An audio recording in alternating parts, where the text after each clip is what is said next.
Please be informed that the workshop today will be recorded as it be sent to you together with your certificate as part of the inclusions of what you have paid. Thank you.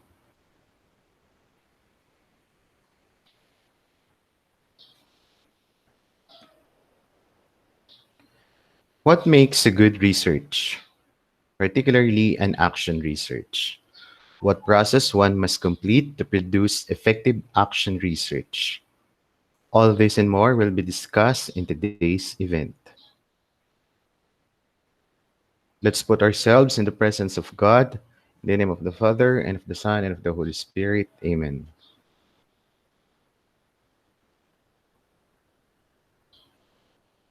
Lord God, we glorify your holy name. We thank you for all the blessings that you've been giving us through times, the good health, the wealth, the life, and the opportunities. Today, we send to you our prayers to allow us to embrace new ideas and fill our minds with experience and thoughts. We likewise humbly ask for your provident guidance as we battle for our lives against this pandemic. Bless this day our trainers, so with our participants across the archipelago, that together we shall learn the ropes of writing action research. All these things we pray in Jesus' name. Amen. In the name of the Father, of the Son, and of the Holy Spirit. Amen.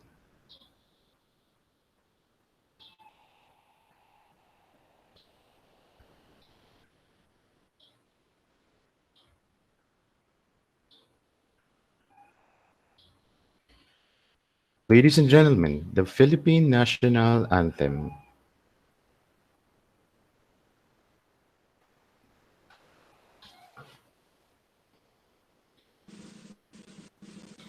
Mga kababayan, ang pambansang awit ng Pilipinas.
Yesterday is a history.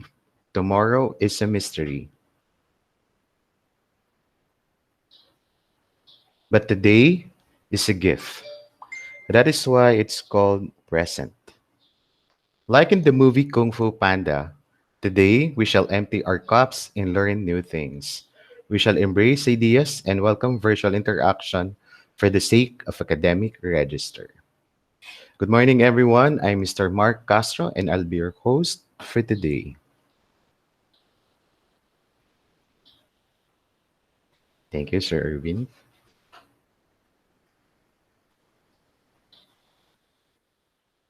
On behalf of PFC, I welcome you all to our Hub Online Learning Center.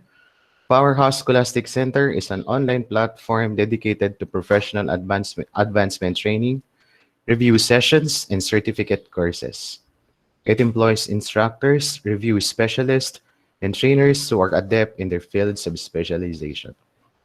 PSC, although holds courses online, still maintains an office in the heart of Quezon City. With its determined founding partners, Powerhouse is committed to deliver quality instruction across the globe in the digital world.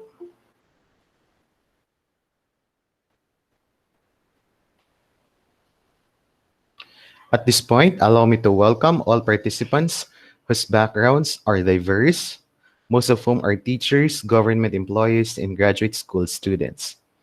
Also, attendees today hail from the different parts of the country, as this is a national workshop. Let me acknowledge our lifelong learners today, beginning with those who come from NCR. Just wave your hands. We have here from Luzon, particularly Laguna, Nueva Ecija, Pangasinan, Cavite, Baguio, Quirino Province, Bulacan, Batangas, Quezon, Tuguegarao, Baguio City, and Zambales. From Visayas, kindly raise your hand. We have here from Cebu. Good morning, Cebu. And Samar. We have from Samar. And also from Mindanao. I think we have representatives from Mindanao. Please just raise their hand to be recognized. Thank you. I would like also to welcome back our international students from National University of Management straight from Cambodia. They are actually five, but only one of them will make it today. It's the Sorghum Makaraig. Welcome back, Sorghum. As our humble training goes global, we are actually also welcoming students by next month from Thailand and Malaysia. Part of PS's vision is to hold professional advancement training sessions that serve as the venue for interaction amongst leaders, students, and practitioners of different fields. Today, we'll give you a slice of that via research series, Action Research Writing. Those who are new, this is actually the final lecture for the research series for the month of March and April. But we'll be back by next month. I'll be showing you later the schedule of the research series for the month of May and June. We started this offering writing research proposal, followed up by quantitative research writing, and last week we just finished qualitative research writing. And today, action research writing. But by next month, we will be including how to effectively write chapter 1 as well as chapter 2, how to compile review of related literature, and we'll also be including writing research article.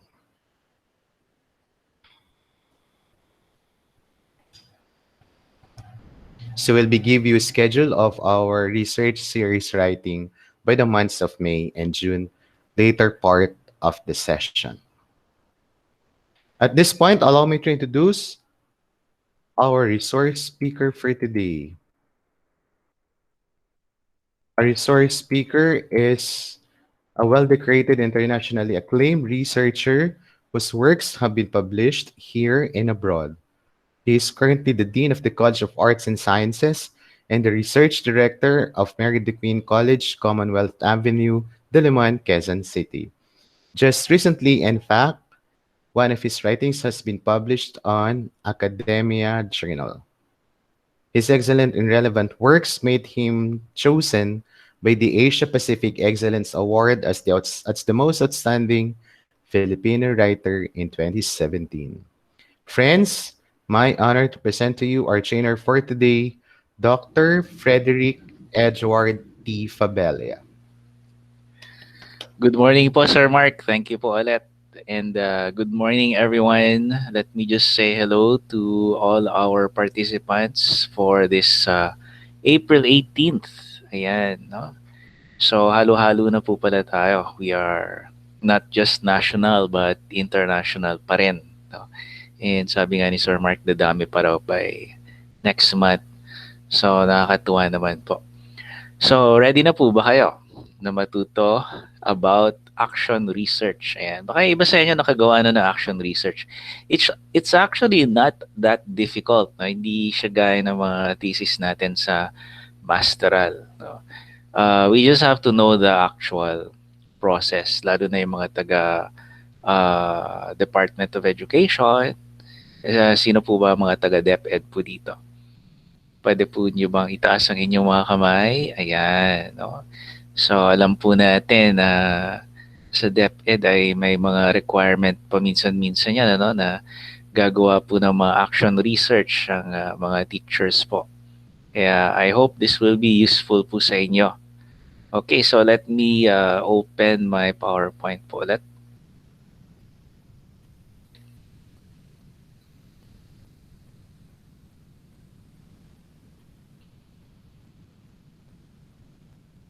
So let me just open this and then let me share.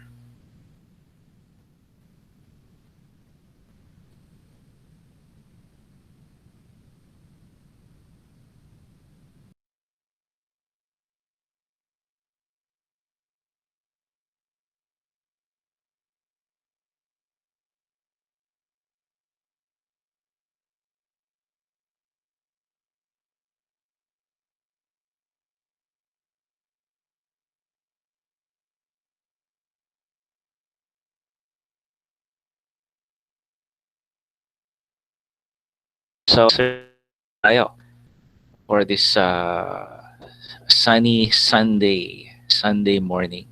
Okay. So, as Sir Mark has already disseminated po sa inyo, ang course outline po natin this April 18th ay ito po, no?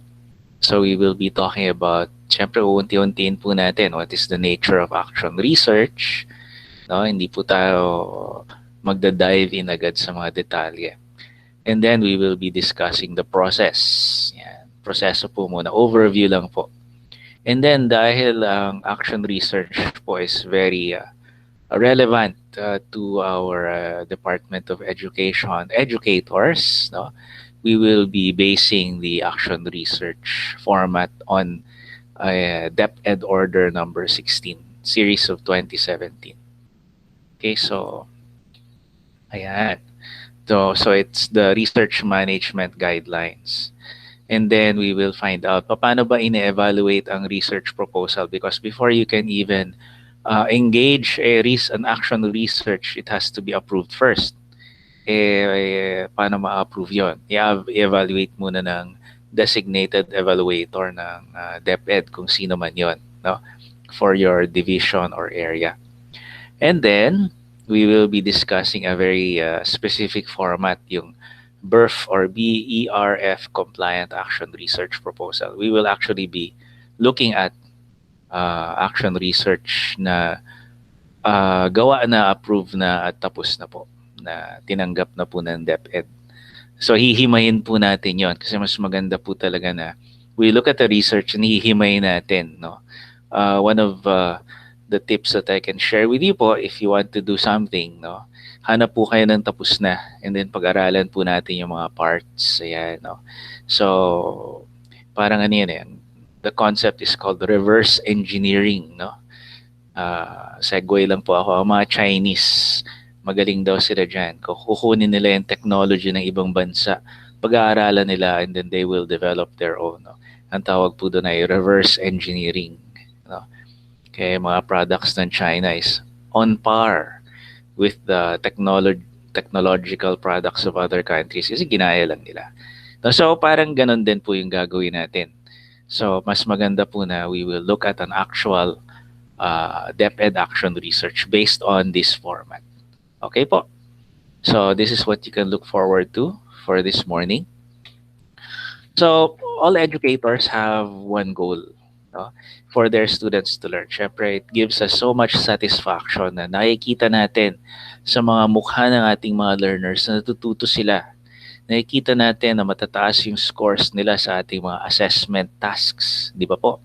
Tuwan-tuwa po tayo. No, that's one of the joys of being an educator, no, na hindi matumbasan ng ibang trabaho. Kaya ang dami-daming gustong maging guro. Ang dami-daming gustong magturo. Kasi iba po yung satisfaction na nakukuha natin. Di ba po? And it's never boring. Alam niyo po yun, di ba? Laging bago ang estudyante. Hindi mo alam kung ano yung subject na ituturo mo. Baka ibang level ka na next year or what. No? Depende yan kay principal or kay head teacher or kung sino man. Di ba po? Kaya it's always an interesting experience, no? Kaya kahit ako hindi ko maiwan-iwan ang pagtuturo. Dati tinry ko na sa opisina magtrabaho, na bored ako. Sabi ko, kailangan kong bumalik sa pagtuturo kasi doon tayo na-excited, doon tayo na-challenge, doon tayo natutuwa. We get to meet new young minds. Pero of course, our goal is for them to learn, no? Kaya ang gusto po natin talaga, no? Ang gusto po natin talaga is to find ways to increase the learning ability of our students. Di ba po nakakatuwa po yun? Na naging effective po tayo sa pagtuturo. Sabi nga po nila is, kapag ang mga estudyante, marami sa mga estudyante ay bumabagsak, hindi na po student factor yon, teacher factor na po yon. Hindi ba po? Alam po natin yan, no? So, the opposite is also true. Pag maraming matataas ang grades, daming matataas ang scores, teacher factor din po yon. Okay? So, let us proceed knowing na ito yung goal po natin. So, the educator, because the educator wants to increase the learning ability of their students, no? You may consider modifying any area, no? Ano pong area ang gusto nyo pong baguhin sa proseso ng pagtuturo para ma-attain nyo po yung gusto nyong learning outcome. Gusto nyo tumaas yung mga scores nila. Ano ang pwede nating baguhin, no? So pag-isipan po natin yon. Kasi yun po ang basehan ng action research. No? Ang action research po, ito po yung nagbibigay ng research-based evidence on the modification that you want to implement. Ano po? Kasi hindi pwedeng gagawin natin, try ko kaya to, try ko kaya yun. Parang hindi pala maganda, try natin iba. Di ba parang nagta-trial and error po tayo. Pero mas maganda po na bago natin i-try, no? Yung talagang lagi na natin gagawin, no? Gawan po natin ang action research. Tingnan natin kung effective ba itong aking binago sa aking teaching style. So that's practically the goal of action research. Ano ang pwede kong baguhin sa aking pagtuturo na makakatulong sa mga estudyante?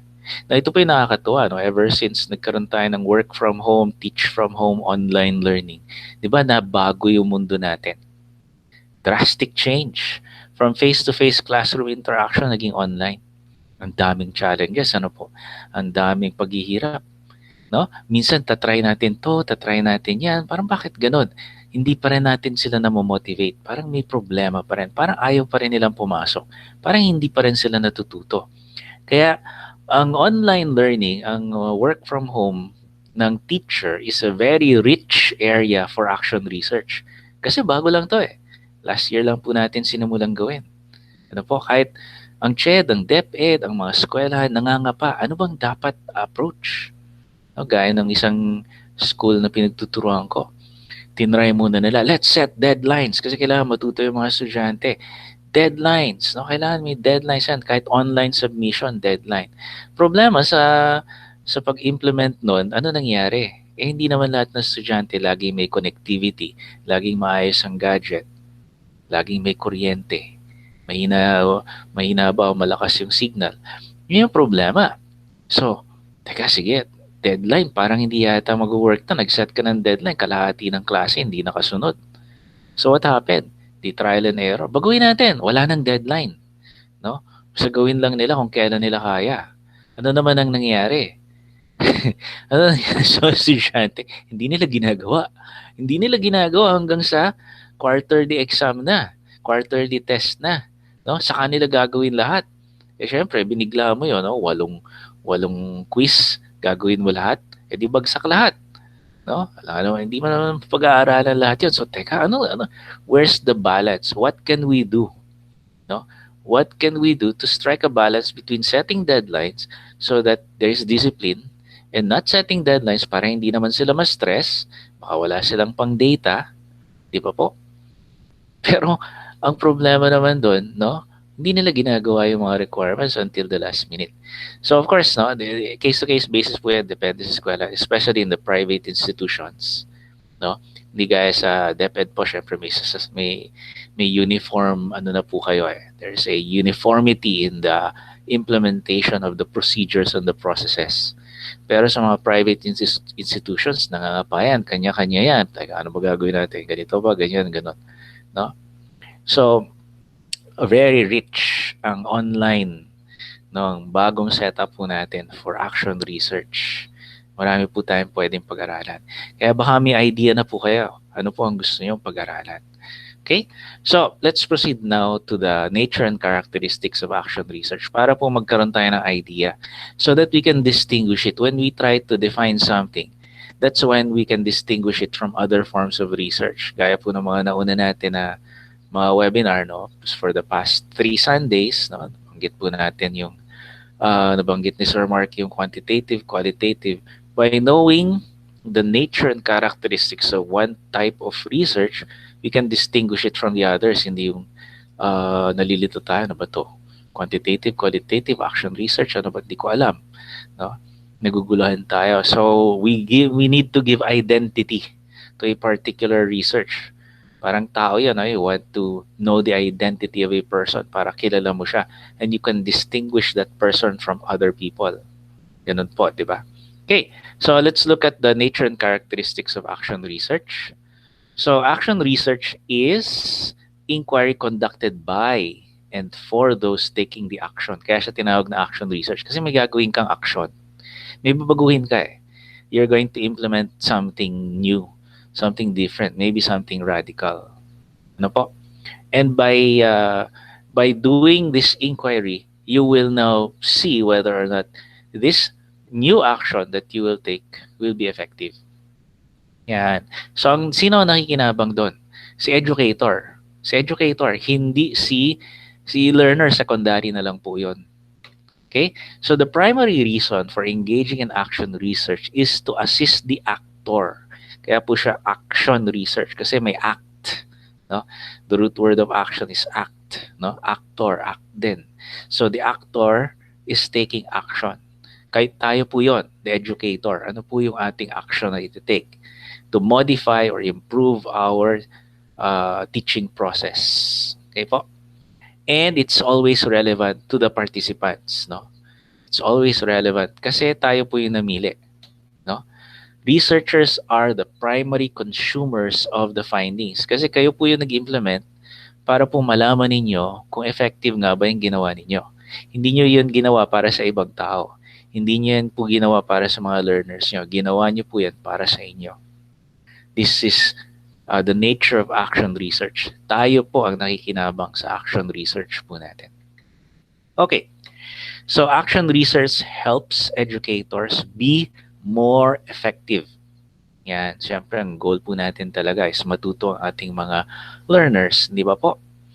And by finding evidence that our new approach is effective, no, we can give justification to what we are implementing na bago. Okay. Ayan. So, what action research is not? So, we will now dispel the misconceptions. Buburahin po natin yung mga misconceptions. Kasi nalilito nga po tayo. Ba, action research, bakit? Research din yan, ganito, ganyan. No? Pero, there are actually some things that action research is not. Ano po yung mga yon? Ayan. Action research is not problem solving. Hindi po tayo naghahanap ng problema within the classroom and then solve ko yan. No? Kasi minsan ganun yung impression, no? May problema, no? Mahina sila. Ayusin natin ano pwede kong gawin para ma-improve yung kahinaan nila. Problem solving po 'yon. Hindi po 'yon action, hindi po 'yon ginagawa ng action research, no? Okay? Action research is not doing research on or about people. There is a type of research that you want to study the people, no? Descriptive, no? Qualitative, minsan quantitative. You want to describe the nature of a person's experience. Qualitative po yun. So action research is not about that. No, yung conclusions mo will not be about the learners. It will not also be about you. It will be about your process, about your action. Okay? It is not about generalizing to larger population. Hindi po tayo pwede mag-generalize. Kasi kayo lang po ang gumawa. At sa learners nyo lang po ginawa. Hindi po natin pwedeng I therefore conclude that this will be effective to everyone throughout the archipelago. Hindi po ganun eh. No? It can only be generalized to your learners. No? And even then, yung learners mo, next year magbabago yan, no? Hindi ba po? That's the fluidity, no? Fluidity of our setup as educators. Nagbabago yung ating mga learners. Yan. Kaya palagi may bagong action research. And why we do certain things, hindi po yun yung focus ng action research. No? Bakit? Ba't pa nangyayari ito? No? Naging qualitative. No? It is not about the implementation of predetermined answers. Di ba? Predetermined answers, parang you're testing a theory kasi. No? You're testing a theory whether or not it can be applicable to your participants. That is implementing a predetermined answer. Okay po. So now we know what action research is not. It's just about action taken in the classroom. No? Okay. So what is the process of the action research? So let's look at the process one by one. No? The first is you will select a focus. No, selecting a focus. Ano po yung focus natin? And then the next is clarifying the theories. Okay, wait lang po. Can you excuse me for a moment?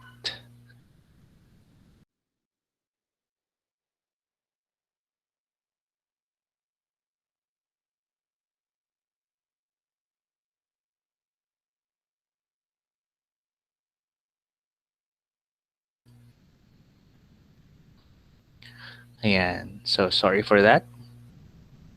Okay, so I hope naka-share pa rin po sa inyo yung screen. So, let me know baka iba na yung naka-share sa screen ninyo. Okay, so clarifying theories. So, in action research, may theory pa rin tayo. Just like in quantitative and qualitative, may theory po lagi. Identifying research questions, so that's also the next step. And then you have collecting your data. No? So it's very similar to the usual research that what we are accustomed to. Yun nga lang, magbabago yung format, magbabago yung focus, no? And kung napapansin nyo, ang process po lagi ng action ng any kind of research is using the scientific method. We are using the scientific method. Alam niyo, mga chapters po ng ating mga research, they're just manifestations of the scientific method. Kaya wag po tayong natatakot. Scientific method lang pala ito. Chapter 1, 2, 3, 4, 5. No? Hinati lang nila sa chapters. Okay? So, analyzing your data. After you collect your data, you analyze your data. And then, you report the results. Gaya po ng any research that we do, like a thesis. And then, we also take the informed action. So, ito yung naiba ngayon. Meron kang informed action that you will take. Kasi na-prove mo na effective siya. Okay? So, let's try to find out in detail ano ba itong mga steps na ito.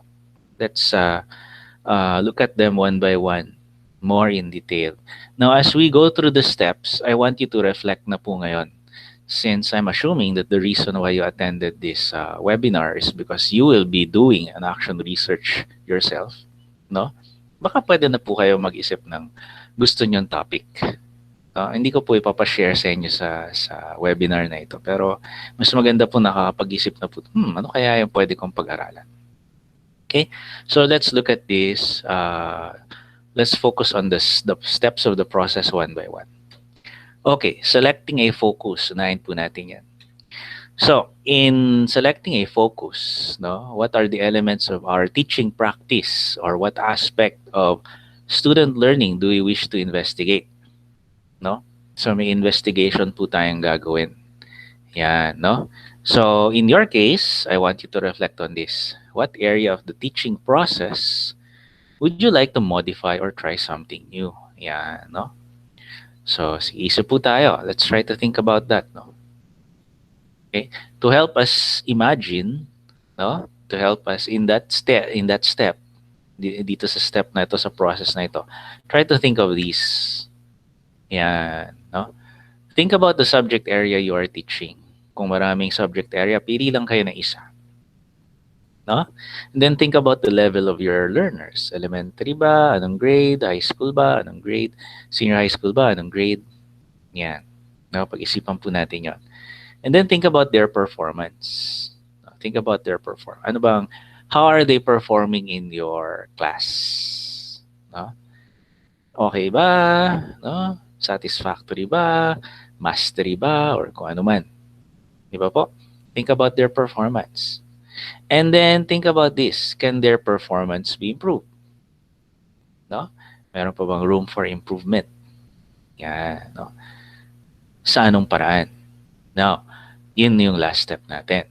By thinking about these ideas, no, masasagot na ngayon natin yung huling katanungan. What would you modify in your teaching process? No? So this will help us ngayon select a focus. Ano po ba? Ano po ba ang gusto nyo i-try? Sa anong aspeto? No? Yan. Okay. So I hope this has helped us reflect. No? Sana meron na po kayo mga naiisip.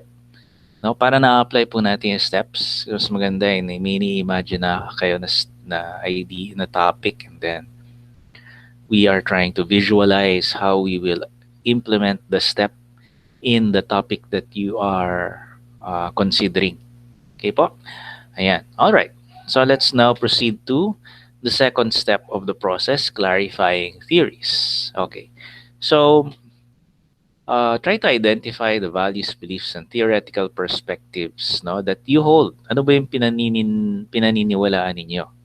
Ano yung pinaninindigan ninyo na uh, theoretical basis for your teaching? No? Yan. Mga teaching methodology po natin, may basehan po yan in theory. No? For example, we can always go back to the learning theories. No? Ano po yung mga learning theories na naalala po natin? Learning theories na pinasimuno originally ni Pavlov, no? Classical conditioning. And then dumating si Edward Lee Thorndike, the laws of learning. Ano po yung laws of learning na yan? No? The law of readiness, the law of effect, no? And ano pa?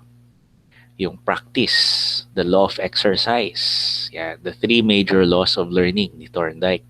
Di ba po? Law of effect, reward, or punishment, no? Law of exercise, no? Repetition, paulit-ulit nating ginagawa. Now, we can see the law of exercise sa mathematics, paulit-ulit ginagawa.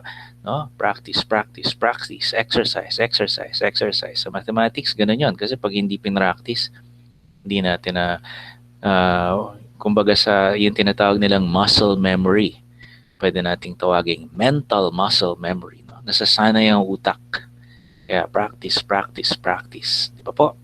Law of readiness, kaya tinuturo lang po natin yung pwedeng matutunan ng learner natin sa level niya. Kung hindi siya ready matuto, hindi natin dapat ituro yung bagay na yon.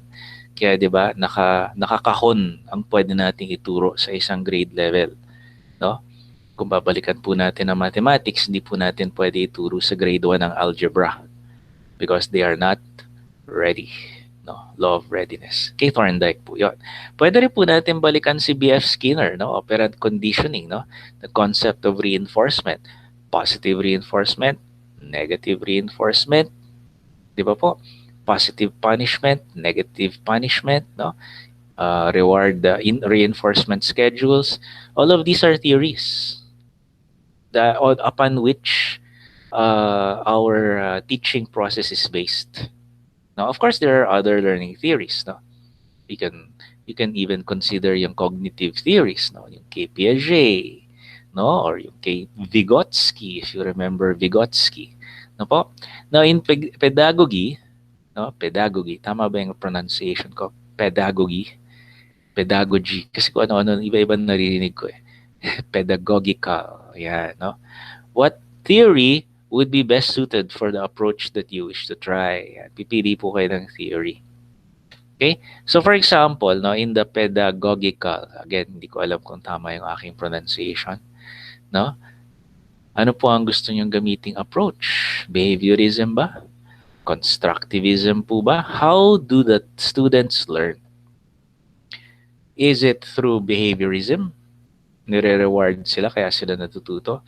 Is it constructivism? Are they able to construct their own ideas from nothing? No, constructivism po yun. You construct based on other ideas. You construct your own. Yan, no? Lahat po ng mga teaching approaches po natin ay binibase po natin sa mga pedagogical approaches na yan. And these are the four major ones. No? So, kayo po, kung nakaisip na po kayo ng gusto nyo gawing action research, ano pong theory ang best? What's the theory that is best suited for that particular intervention that you want to uh, implement, no? That you want to attempt in your learners. Okay. So, next po natin, number 3 is identifying the research questions, no? So, it's the same. Parang thesis po yan, no? Meron kang statement of the problem, pero nagbabago po yung mga pangalan ng mga parts eh.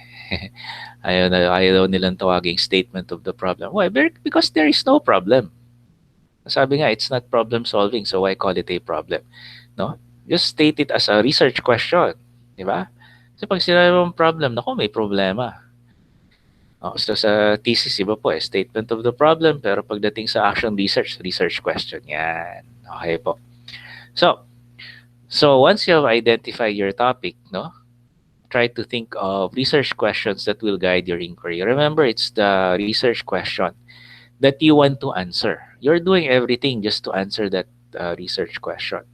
Kaya, yan ang unang tinitingnan in in any research, even if it's an action research. After looking at the title of your research, ang next na titingnan nung kung sino man yung nag-evaluate ay yung statement of the problem mo, ay yung research question mo. Kasi diyan umiikot ang mundo ng iyong research. Okay po.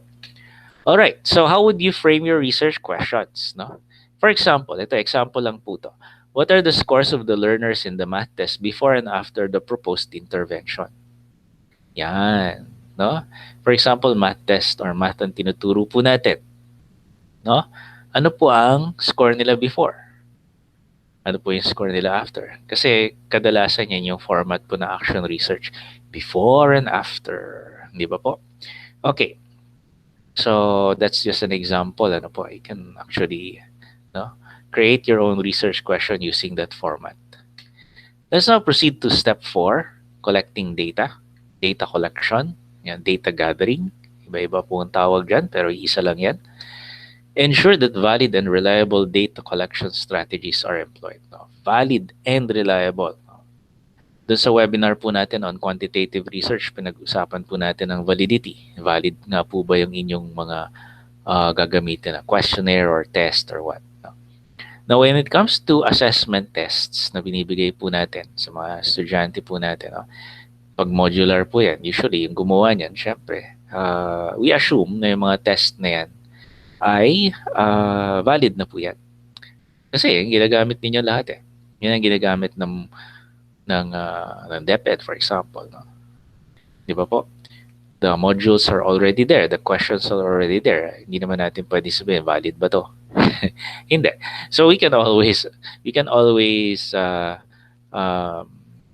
be assured na valid na po yung ginagamit natin na assessment. No? Kasi ano naman yan, it's learning assessment. Okay? So, valid and reliable na po yan. Now, what data gathering method will you employ? Yan yung tanong. So, use of tests that are best suited for the learner's level. Kaya po lagi natin iniisip, ano yung level ng learner natin? Ano po? Kasi baka hindi naman suited sa kanila. Yan yung lagi kong sinasabi dun sa mga thesis advice ko sa masteral, sa graduate school, no? Yung mga test ba na gusto mong ibigay ay suited for the level of the participants, of the respondents, no? Gusto niya magbigay ng survey questionnaire daw sa grade 6. Sabi ko, alam mo, pag grade 6 ang binigyan mo, lahat yan, ang sagot niyan, strongly agree. Bakit?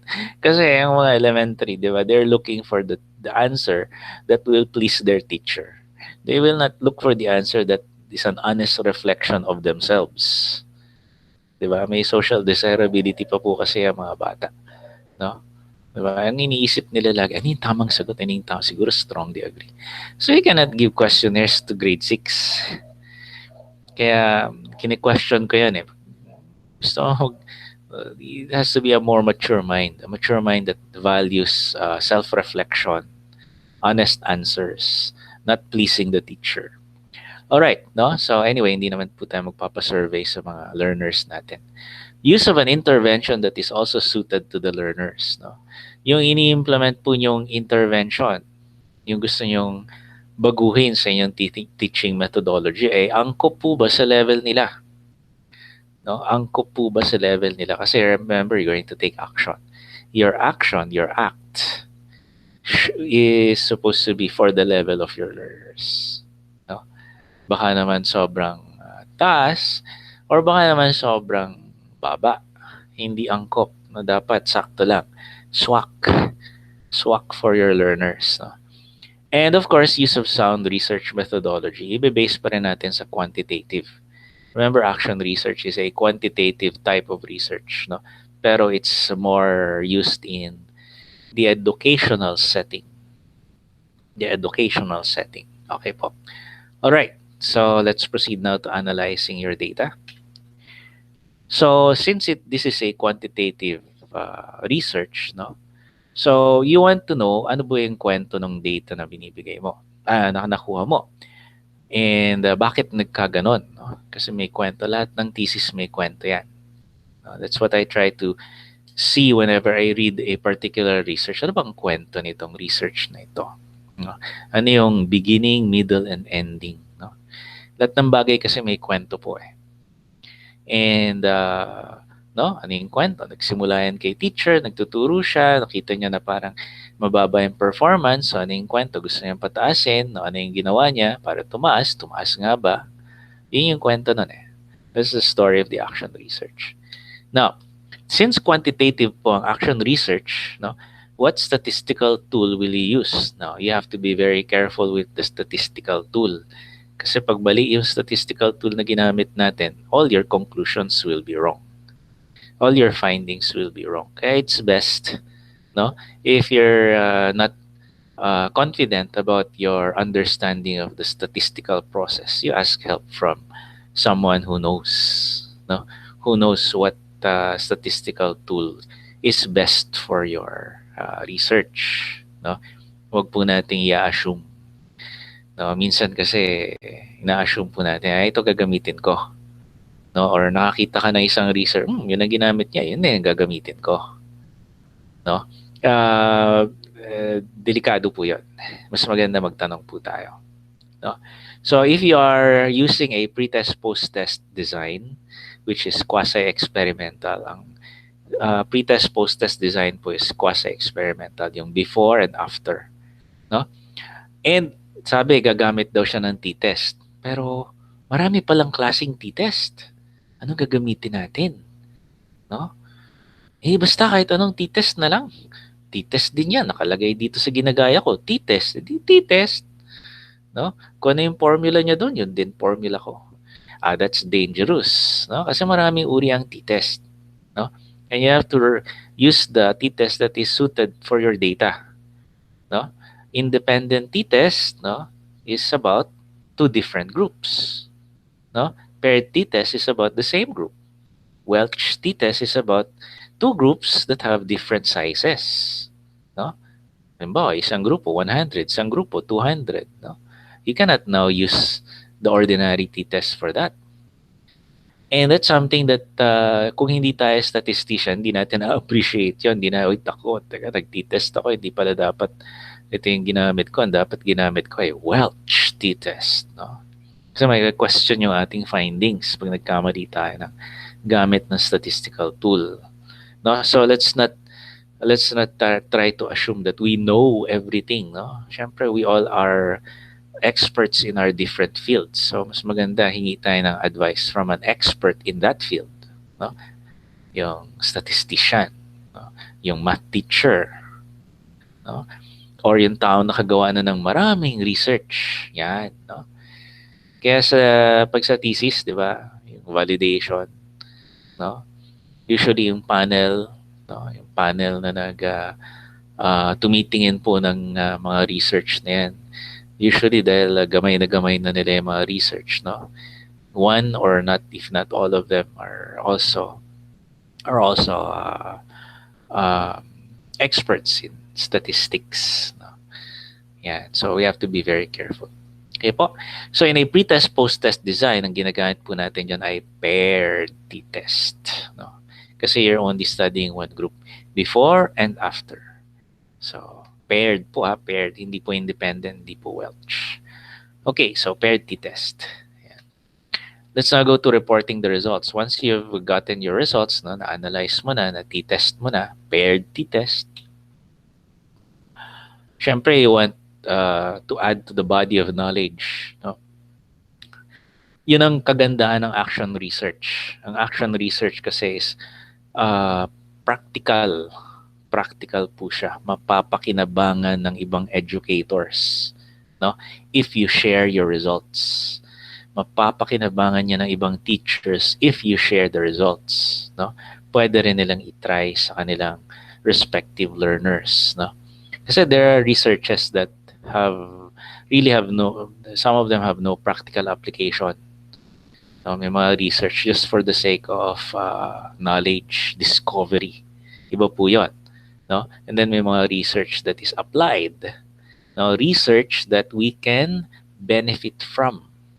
Research whose findings we can use for our daily lives, for the betterment of whatever it is that we are doing. So, if you want others to benefit from your research, you report it. Yan, no? Of course, requirement yon pag gumawa ka ng action research talaga. No? Pero kanina nyo i-report? Is it to the principal? Is it to your fellow educators? Diretso, oh, co-teacher ko, tingnan mo tong ano ko, findings ko, ang galing. Oh. Ganun ba? Diretso agad? I-xerox natin and then disseminate na natin? Or do you want to present it in a research colloquium? Ayan, no? Research colloquium. No, sa inyong eskwelahan, sa inyong division, or whatever. No? Nakakarinig naman kayo ng mga ganun, di ba? Mga best action research. Siyempre may mga research colloquium yan. Tapos namili sila, ano ba yung best? No? Gusto nyo mapagmalaki na your action research was chosen as the best. No? Or do you want to submit it to a research publication, a journal? No, a pedagogical journal, an education journal. Marami rin pong ganon. No? Yun nga lang, madalas yung mga ganyan, may bayad. No? Unless it's an institutional journal. I don't know kung merong journal ang DepEd or yung eskwelahan ninyo. No? May mga ganon kasi sa ibang private institutions. They have an institutional journal. Okay, so it depends on you kung saan nyo i-report or if it's part of the requirements na ipapadala nyo sa isang publication or colloquium or to your principal or to the person who approved your action research. No, it's up to you. Okay po? Yan. And then you take informed action. Remember, you do the research and after you get the results, you must implement it. Yun yung kapalit nun. I-implement mo yan. Ginawa mo yan eh. So, baguhin mo yung ginagawa mo. No, hindi pwedeng ni-research mo lang yan, tapos di mo rin naman gagawin. No? So, make sure you do action research that you're actually going to implement. No po? Kasi baka tanongin ko, gawa-gawa ka action research, di mo naman in-implement yung action. Di ba? Kaya ka nga nag-action research eh. So, baka matanong ka, no? So, yeah, make sure you implement it. Okay? So, kaya may action planning ang action research. Mamaya makikita natin sa parts, no? Which is the last step. Okay po. Yan. So, nabanggit nga po natin kanina yung trial and error. Pero mas maganda po talaga na research-based yung ating mga trial. Yung ating mga tinatry. Para saan? Para hindi na natin maulit ang ating mga pagkakamali. Ano pa? Di ba? Nagsisisi tayo sa ating mga pagkakamali. No? Lalo na sa online learning. No? Lahat tayo nangangapa. Lahat tayo nagta-trial and error. Tama ba itong ginagawa ko? Hindi. Yan. Okay po. So, how will you implement the approach that you have studied? So, that's the question now. Kaya mo ba? Gagawin mo ba talaga? Okay, so let's now look at the DepEd action research. By the way, no, if you think you need a break, so just inform Sir Mark so we can pause. no? Baka masyadong mabilis or baka hindi pa kayo nag-almusal, gusto yung kumain, no? Just inform Sir Mark so we can have a break. Okay, so eto na. So titingnan na po natin ang DepEd Action Research. Siyempre kung DepEd yan, no, may basihan yan. No? At ito po yung basihan po natin. So DepEd Order number 16 series of 2017, the Research Management Guidelines. Ayan. So ito po ang Bible. Bible ng research in DepEd. No? Okay, so hindi natin babasahin lahat yan, ano? Siyempre, pinakita ko lang sa inyo, ito po yung basihan. Babasahin natin lahat yan. Maboboard lang tayo. Okay po, so, yan, no? So, we look at certain things that are important in this research management guidelines, like definition of terms, no? Ano po ba ang action research, no? Sabi dito, no, it is a process of systematic reflective inquiry to improve educational practices or resolve problems in any operating unit. Okay, so pwede rin pala na mag-resolve ng problems, no? Especially within the classroom. Yan, or the school, or the office. No? So if it's, as long as it has something to do with the educational practice. Okay po? Ayan, now, let's proceed. So, the national regional research committees, yon, they will be calling for research proposals. I don't know kung ina-announce po sa inyo yan in your respective schools, no? Ina-announce po ba ng principal na, action research na, research proposals ninyo, mag-submit na kayo. Yan. May format po yan, na dami-daming forms. Nakita ko yung mga forms, dami-dami yung fill up na forms. No? Hindi ko na sinama dito yon kasi pwede nyo naman i-download yung forms. No? So, after ma-announce yung call for proposals, no? May deadline na 1 month bago kayo, para kayo ay makapag-submit ng inyong action research proposal, no? Yan. And you can submit it daw, no? Lalo na ngayon dahil pandemic, no? Mas gusto nila yung electronic copies na lang.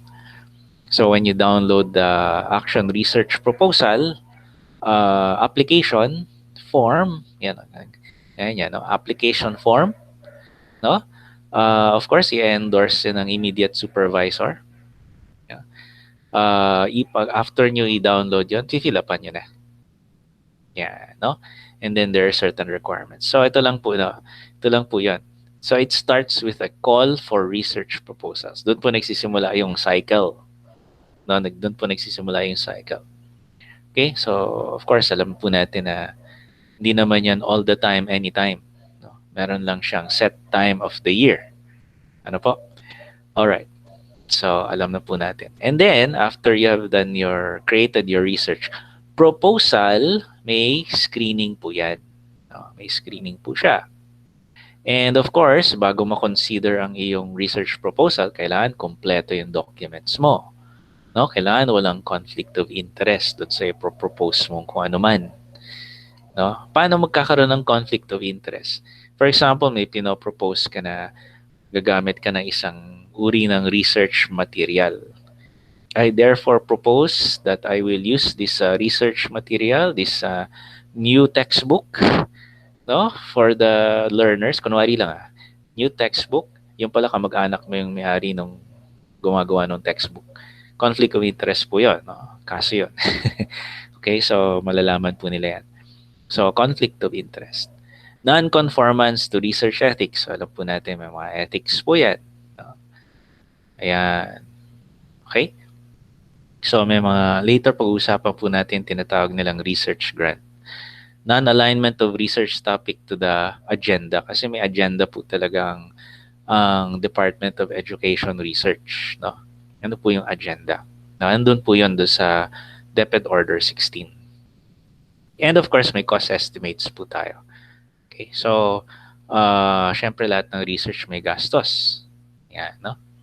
Okay, so, kaya po tayo, doon sa DepEd Order number 16, kaya po gusto ng mga teachers na mag-avail or gumawa ng action research is because of this Basic Education Research Fund. May nilaan pong pera ang DepEd para sa mga action research na yan. So, bibigyan po kayo ng pera ng DepEd. No? And then, ililiquidate niyo yung perang yon. No? Once you are already, tawag dito, how you are done with the action research. No? Yan. So, ito po yon, the birth fund, Basic Education Research Fund. Yan po yung pinagmumula ng mga pera para sa mga action research ninyo. Alright. Now, ano po ang basic research proposal template? Kung papansin nyo, ibang-iba po siya. No? Iba po siya sa idea natin of a research proposal sa thesis. No? Kung titingnan nyo po yung parts, no? Parang ano ang familiar lang dyan? Introduction ba? Familiar. Literature review, parang familiar. Research questions, so familiar yan. Scope and limitation, no? But the rest are strange kasi it's particular only to action research, no? Kailangan mo ng timetable, cost estimates, no? Plans for dissemination.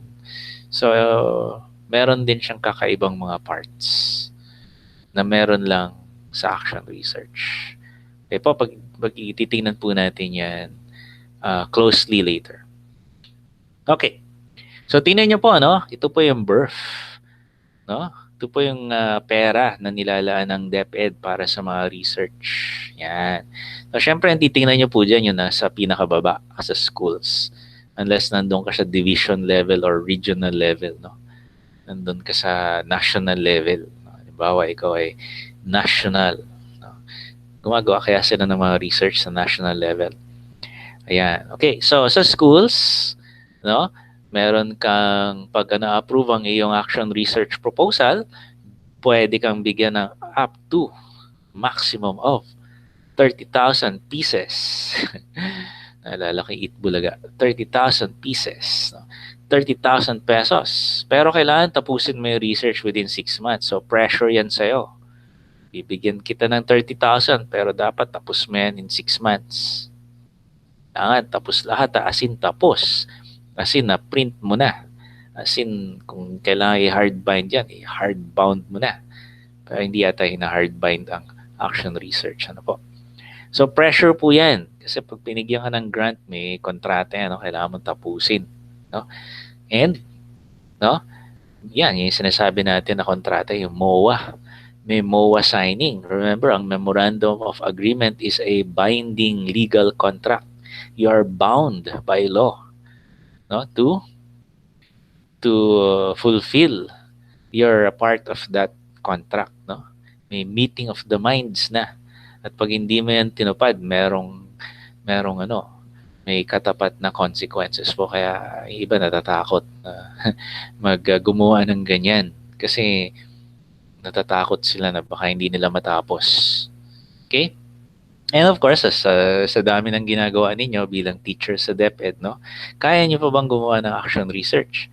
Kaya marami pong ayaw gumawa. No? In fact, majority ng mga teachers na parang ayaw nila ng research. Eh. Yeah, maganda pag-aralan nyo, no? Thesis. So, bakit ayaw ng mga teachers gumawa ng research? Yeah. Dahil ba maraming ginagawa?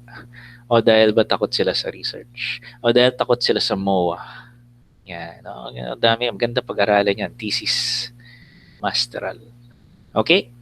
So, MOA. Pipirma po tayo dyan. No? Okay? Alright. Now, what is, sabi nga po natin, nandito na po tayo sa evaluation. Paano ba ina-evaluate ang action research po once na nag-submit na po tayo? Proposal pa lang po to, hindi po na-approve. Siyempre, kailangan i-approve. Ano po ba yung guidelines na ginagamit according to this DepEd order?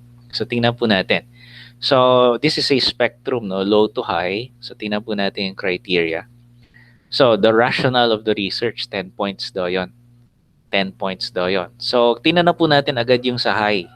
Gusto mo maka-perfect 10 points. Tingnan natin, no?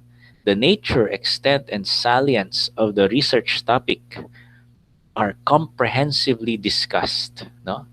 These different aspects of the research setting are elaborated, showing in-depth and critical analysis of the situation, policy implications, benefits and limitations of the study are stated. Wow, no? Ang lalim pala para lang maka 10 points. Ano? So, yeah, no? So, sometimes sa mga research, kailangan din ng konting talent. Talent saan? Sa pagsusulat. No?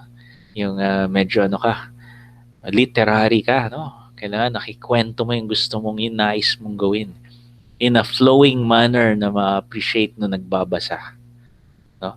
Nako-convince mo yung nag-evaluate na napakaganda ng topic mo. No? Kailangan convincing yung kwento na ilalatag mo kasi syempre bibigay niya sa'yo 30,000. So, dapat convincing yung sinasabi mo para makuha mo yung 30,000 na yon. Okay? So, 10 points yan. No? Pero syempre may 90 points pa. Saan ba manggagaling yung ibang points? No?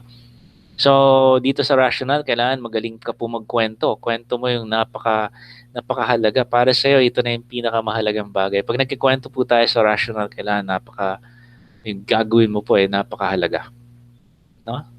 Okay, so yun po yung kailangan yung ma-convince yung evaluator. Alright, so let's look at the research question. So sabi naman dito, again, to get 20, ito pa pala mataas, so 20 points. To get 20 points, no?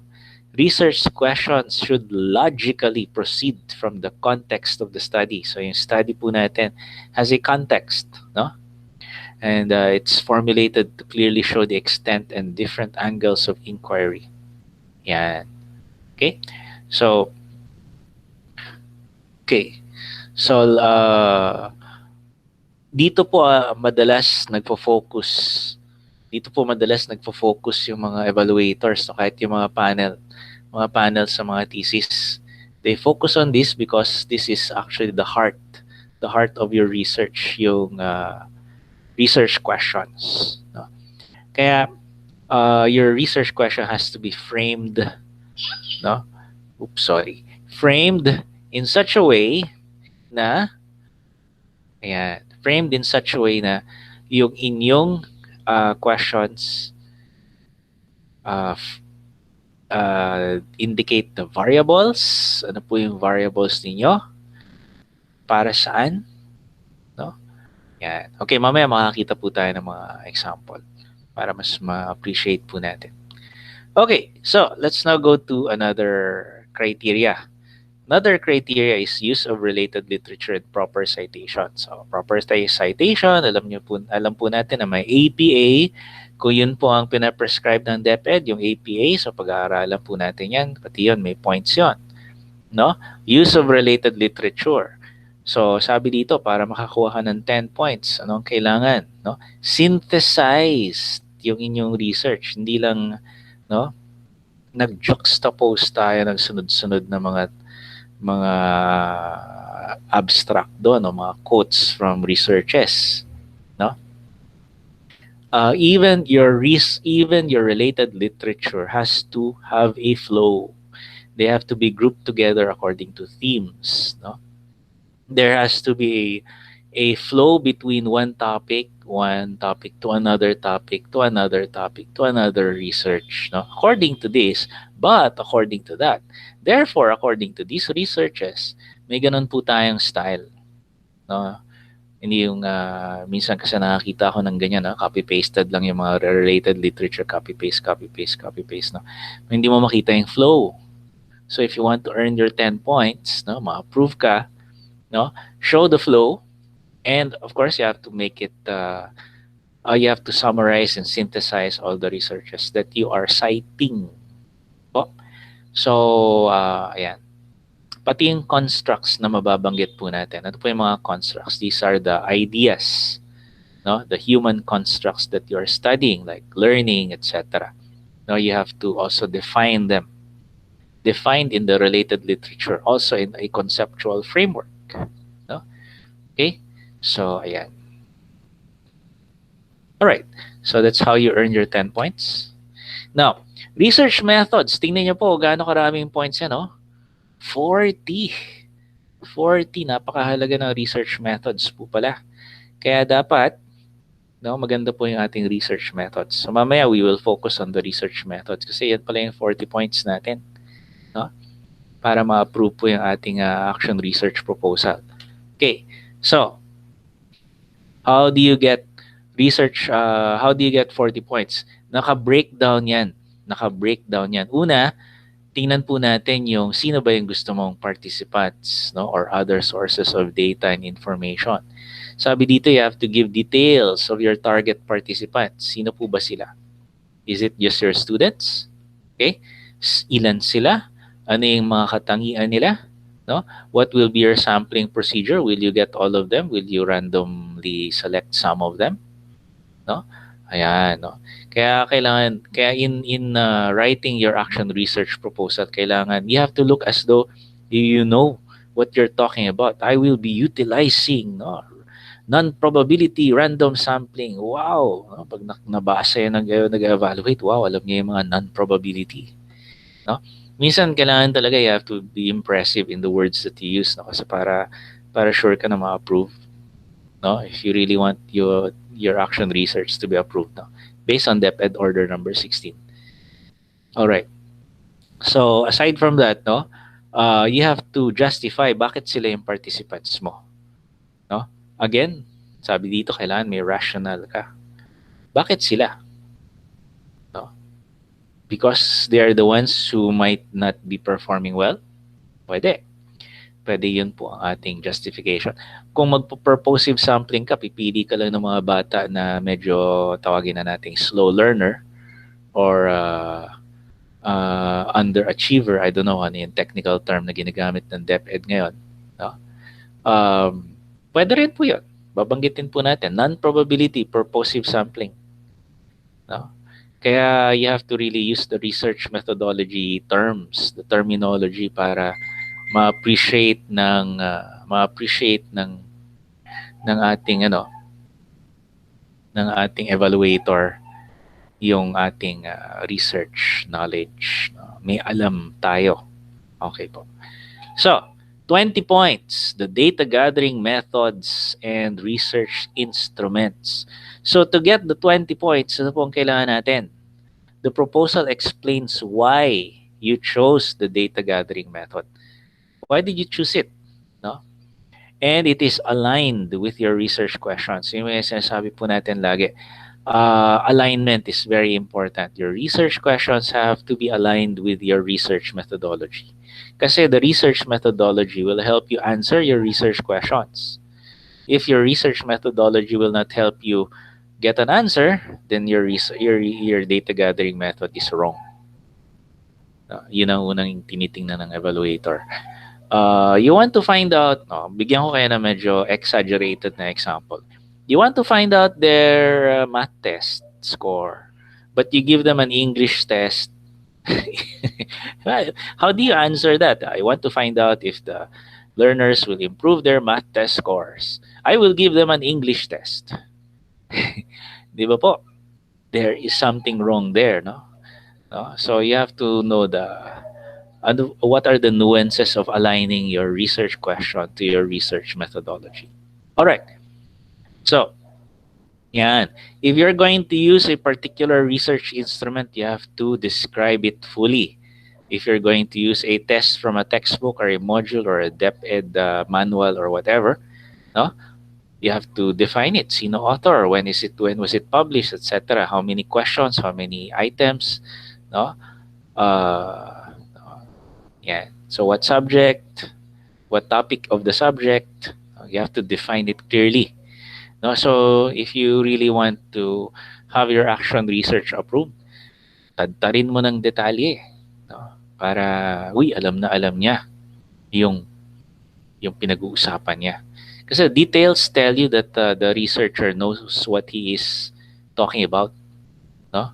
Pag very general yung mga description, no, parang hindi niya alam yung sinasabi niya. Imagine kung, di ba, kung ikaw yung evaluator. Right? Okay. So, sino yung gumawa ng research instrument? How was it developed? No? Is it validated? Is it appropriate for the data that you want? All right. 20 points. Yan. So explain very carefully why your data gathering method is justified, okay, for your research question. Okay, another 10 points for your 40 points. No? Data analysis plan. How do you plan to analyze your data? The selected methods of data analysis are appropriate. Sabi dyan, to get the 10 points. No? Yan. So, how do you analyze your data? Kaya dyan papasok yung statistics po natin. Yan papasok yung kung ano man yung gagawin natin doon sa mga questionnaires o test materials na nasagutan na. No? All of these are considered in evaluating your data analysis plan. Okay? And lastly, last na ba to? Di pa yata. Work plan.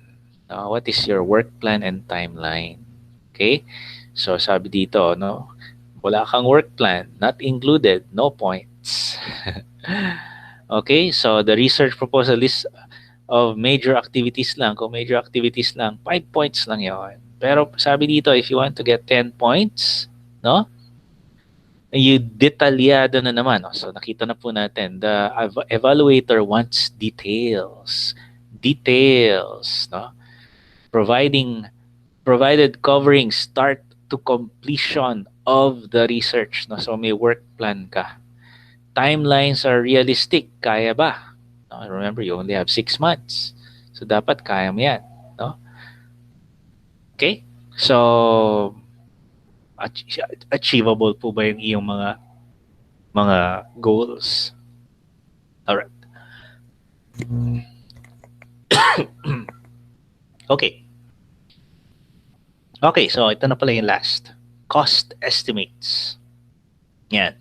So, detailed. Again, nabanggit na naman yung salitang detailed. So, mahilig sila sa details. Breakdown of the costs. Yan. Gusto nila yon. Items and costs are reasonable. No? Hindi overpriced.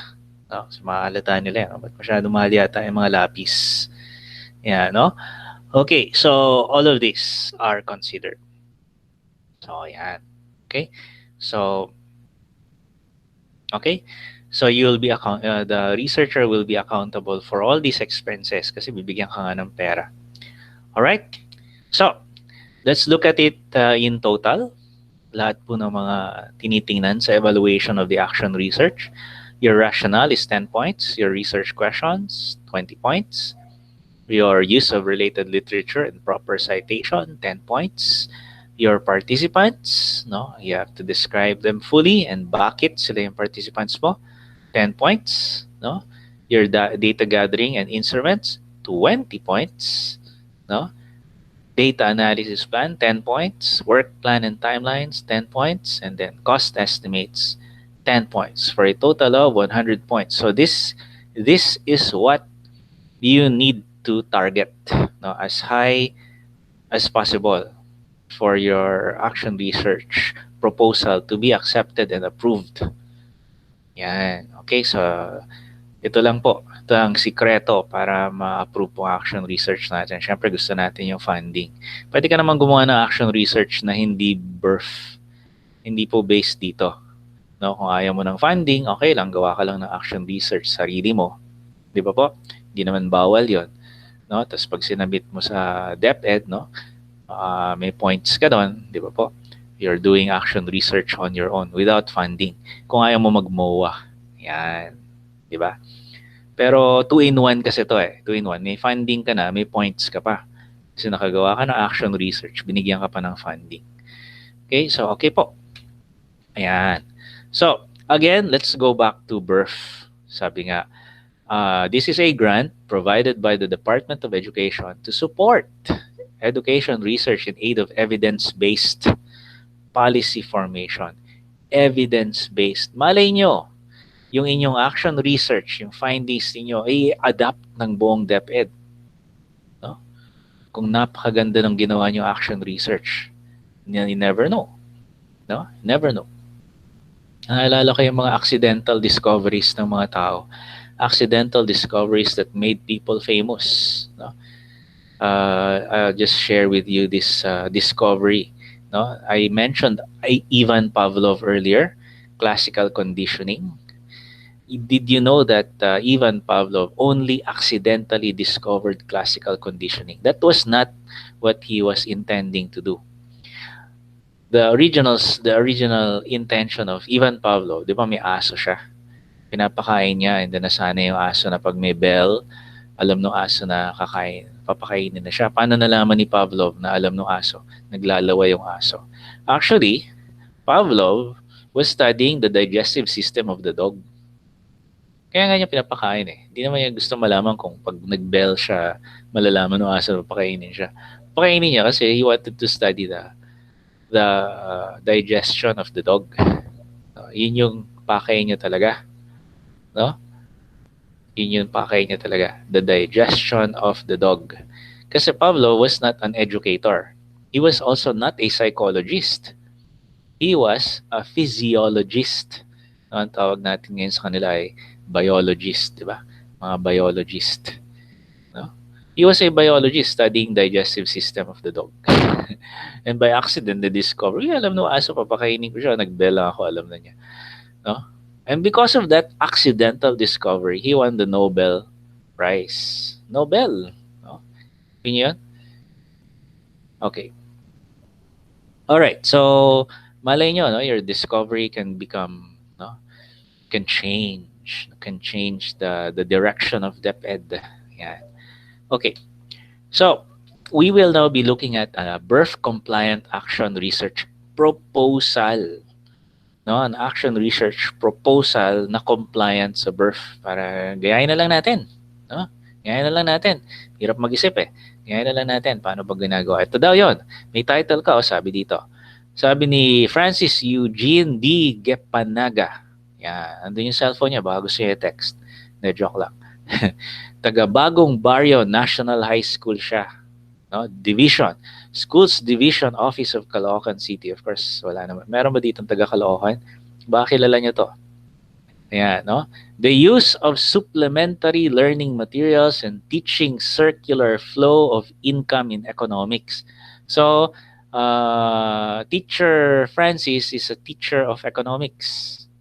And gusto niyang patunayan, no? Remember, proposal pa lang to, hindi pa niya na-prove dito sa papakita natin. Gusto niyang patunayan kung maganda ba yung supplementary learning materials para gumanda lalo ang pagturo niya ng circular flow of income. That's the topic, circular flow of income. Okay? So, yan ang title niya. Now, ano yung rationale na ginamit po nitong si Teacher Francis? Yan. Medyo maliit na yung kasi kinopy-paste ko lang. Actually, screenshot lang yan. So, meron siyang rationale. No, nagsimula siya. In the field of education, learning material serves a spectrum educational springboard that teachers use in the classroom to support specific learning objectives. So, nagsimula siya sa ganon. No? General, no? Inductive. Tama ba? Deductive pala kasi from general to specific. No? Yan. So, and then he goes on to the details, no? Economics, being economical, no?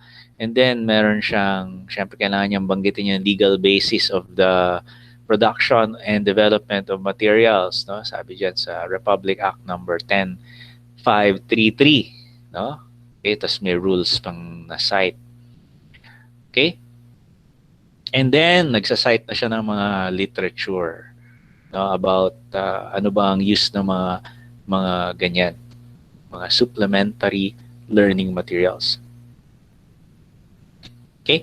So, hindi natin babasahin lahat yan. Ano? Pinakita ko lang po sa inyo na ganun yung rationale na ginamit ni Teacher Francis. Okay? So, proposed intervention, innovation, and strategy. So, sabi nga natin, birth compliant, yun daw ang next na kailangan mong i-present. So, medyo maliit na naman kasi screenshot na lang to. Again, hindi naman natin babasahin lahat yan word for word. So, ano po ang binabanggit dito? Kung napapansin nyo po, dito po pinapasok yung related literature. Hindi nakalagay related literature. No? Sinasabi niya dito na yung kanyang proposed intervention ay may basis in related literature. No? Kaya, puro siya citation dito. Ano pa pa yan, no? In the study of, no, ganito, this person defined, may mga citation siya. Dito po yung related literature under proposed intervention, innovation, and strategy. So this provides the rationale, no? This provides the reasoning behind the intervention na gustong gawin ni Teacher Francis. Magsa-cite ka ng mga related literature. Actually, yun naman talaga ang purpose ng related literature. It's to provide supporting arguments for what you want to study. No po, hindi tayo gumagawa ng chapter 2 para lang pahirapan ang ating sarili. Kasi minsan yung iniisip na, chapter 2 pa, yung hirap-hirap maghanap ng mga related literature. Bakit kailangan pa to? Pwede bang wala na lang to? Kailangan natin yan. Bakit? Kasi that's the basis of what you want to do and what you want to study. Kailangan natin yan kasi we want to be updated dun sa discoveries about a particular topic. No? Gaya nga po na nabanggit ko dun sa isang webinar natin a few Sundays ago. May estudyante ako, college student, ang gusto niyang pag-aralan is the effect of sleep in grades. No? Lack of sleep in grades. Yun ang gusto niya pag-aralan. Tuwan-tuwa sa topic niya. Sir, gusto ko, ito topic ko. I want to study lack of sleep and its effect on grades. Kasi siguro lagi siyang puyat kaya mababa grades niya kaya yun yung gusto niyang topic. Sabi, maganda yung topic mo. Pero actually, no, wala na tayong madi-discover dyan. Kasi pag nag-related literature ka, endless na yung related literature mo dyan. Sobrang gasgas na yung topic na yan. Wala na tayong bagong madi-discover. So, malalaman mo lang yun na gasgas na yung topic mo kapag tiningnan mo yung related literature na makahanap mo sa internet or sa library or kung saan man. Okay po? So, may use po ang related literature. Is there a research gap? No, malalaman natin kung na-research na ba yan o hindi. No? In this case, sa action research, the related literature is your supporting argument for the proposed intervention that you want to implement. Okay po? Yan. And then, you want to cite now your action research questions. So, ano ngayon ang ginawang research questions ni Teacher Francis? Ayan, ito na po. So, meron muna siyang pauna. No? The study aimed to use strategic intervention material. Wow, gumagamit pa siya ng salitang strategic. No? Nakaka-impress daw yan pag gumagamit ka ng mga ganyan salita. No? On the topic circular flow of income. No? Ako, I'm not an economist, so I have no idea what that is. So I'm not going to pretend what that is. No? No? Grade 9. So dinefine niya kung sino yung participants niya. Grade 9. Bagong Barrio National High School, Caloocan City. And ano po yung kanyang research questions? No? What is the level or extent of performance of the controlled and experimental group based on the result of the pre-test and post-test? So, meron siyang control group at meron siyang experimental group. Yan. And gusto niya malaman, meron bang pagkakaiba? No? Si control group na wala namang intervention at si experimental group na merong intervention. Using what? A pre-test, post-test design, no? Yung mean scores ng kanyang mga participants. May pagkakaiba ba? And if the difference is significant, paano mo sabing significant? You use statistical tools. No, the t-test, which is a hypothesis testing statistical tool, no, is what you will use to find out if the difference is significant. Bakit? Kasi pag mean lang ang tiningnan mo, mas mataas nga yung mean ng isa. Oo, pero is it significant? No? The mean is a descriptive lang po yon, descriptive statistical tool. What we want is an inferential statistical tool. No? Kaya si t-test po is used in hypothesis testing. Alright, now, sa number 3, ano po yung research question po niya? How do the respondents find the strategic intervention material? Ayan, objectives, presentations, and organization. So, ito lang po ang kanyang research questions. Yan lang po. Kaya ito po ang puso ng research niya. Dito po iikot lahat. No, yan ang titingnan ng evaluator. At titingnan niya kung yung ibang parts ng kanyang research proposal ay angkop tugma, aligned to these research questions? Is everything else aligned to this? No. Even the title has to be aligned to the research question. Baliktad, no? Hindi yung research question ang dapat aligned to the title. Sometimes the title comes later, no? Because it's the research question. Research begins with a question. Yun po ang lagi nating sinasabi. And then we give it a title. No? Research begins with a question and then you give it a title. You don't start with the title and then think about ano kayang research question ko. Hindi ganun eh. Di ba po? No, research begins with curiosity. It starts with a question. Okay. So, participants, other sources of data and information. Ano po ang ginawa ni Teacher Francis? Ayan. So, define na niya yung kanyang participants. So, ilan po yung ginamit niya? Grade 9 students, no?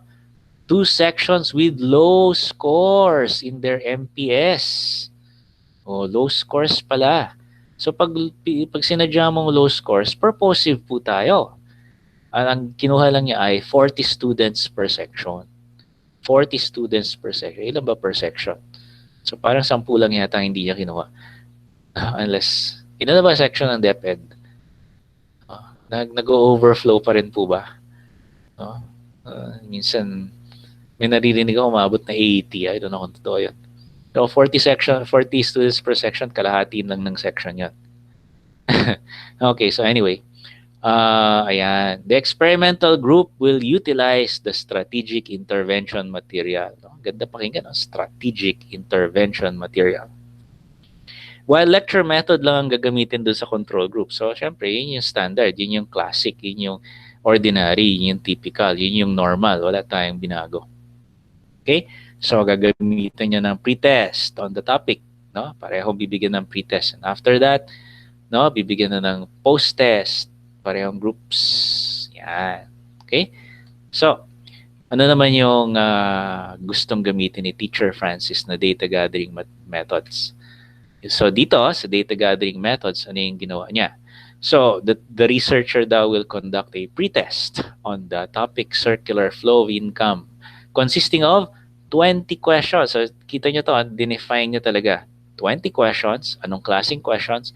Multiple choice. No? And, ayan. Yung researcher made test, siya yung gumawa ng test niya. Pina-validate niya. Pina-validate po niya sa Araling Panglipunan Department Head and 2 grade 9 Araling Panlipunan teachers.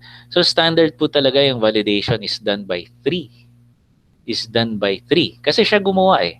Dahil siya yung gumawa, he has to have it validated kasi he's going to use it for research purposes. No? Yan. So, content validation po ang ginawa. No? The validated pretest, gagawin niya yun sa student respondents before the lecture, before the strategic intervention. Ano po? And then, there's also the pretest post-test will be compared. Okay? And to find out whether there is a significant difference. So, simple-simple lang po, no? Ganun lang po pala gagawin niya. May control group, may experimental group, may pretest, may post-test, and then the intervention, and then meron ng a comparison of the pretest post-test of both groups. Yan. Okay po. Okay, so what is the plan? Ano yung gagawin niya to analyze the Uh, data? Dr. Fabella, Yes, sir. you might want to take a 10-minute break. Sige po. Let's have a break. Would you like po to have 15-minute break or shall we continue? Or you'll take a break?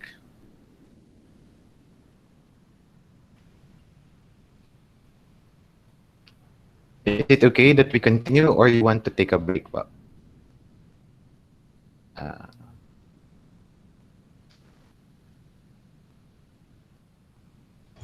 Break na lang. okay. We'll Can we have have a a break po? 10-minute break and then we'll be back after 10 minutes po. See you.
All right. Before I call back Dr. Fabella, let me just read on some clarifications as well as questions. Although we'll give you enough time later to ask your questions to Dr. Fabella after the talk. I believe we need to, if Dr. Fabella, you still need some time to finish the talk today, we can have extra time. To our participants, it's okay that you have something to munch while the workshop is ongoing. So grab your food at your desk. So first one is according to Sir Irwin, he asked while we're on break, Dr. Fabella, while we are on break, sir, may I ask what were the three methods of validation? It was already been answered. I suppose Sir Irvin's ready here. Three validators, teacher, experts in the subject area. Okay. Recommended for content validation. And from Ma'am Ayer, I hope I pronounce it properly. Yokdawan. Hi, sir. Just wanted to clarify if we can also receive a copy of this PPT presentation for reference. No, joke lang po. You will not be provided with the copy of Dr. Fabelo's PPT because that's his personal belonging. But Ma'am Ayer will provide you instead a copy of the entire workshop. Everyone will be provided a copy of the entire workshop since this is recorded. So, should there be times that you are still lost in the middle of finishing your action research paper, you can go back to the webinar and review what are the points being shared with us by Dr. Fabella. That's how PSC generous is. We not only provide the PPT but the entire seminar. So you can watch it anytime at your convenience. Welcome, welcome po. Uh, Sir, is there any okay, Dr. Fabella, if the inquiries and concerns are regarding the workshop, we'll give you time later to ask all your clarifications after his talk. I believe we'll be extending today. But as regards advisorship, I think if it's a research or thesis, you can contact Dr. Fabella. We'll give you his direct line or email address. But if only regarding the workshop today, we can ask that later. Po. All right. So I think everybody's here. Dr. Fabella, we can resume with our webinar. We apologize for sending you the reminders late last night. Actually, that's really yes. Sometimes we send it even later, 11 p.m., 12:30, because we still have to wait for other participants to confirm also. But rest assured that we would always provide you reminders whenever you attend our workshop in the days ahead or even months ahead. So just for example, you sent us already your proof of payment as well as you have already registered. No worries because our marketing officer will be sending you everything a day before the test. Yeah,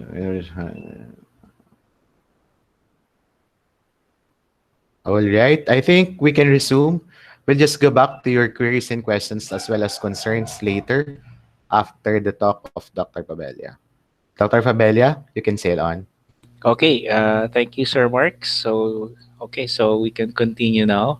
So I'll be answering your questions later. So don't worry. All right. So we stop with the data analysis plan. Of course, your data analysis plan will uh, address the questions that you have formulated in the earlier part of your action research proposal. Okay. So what is your plan for analyzing your data?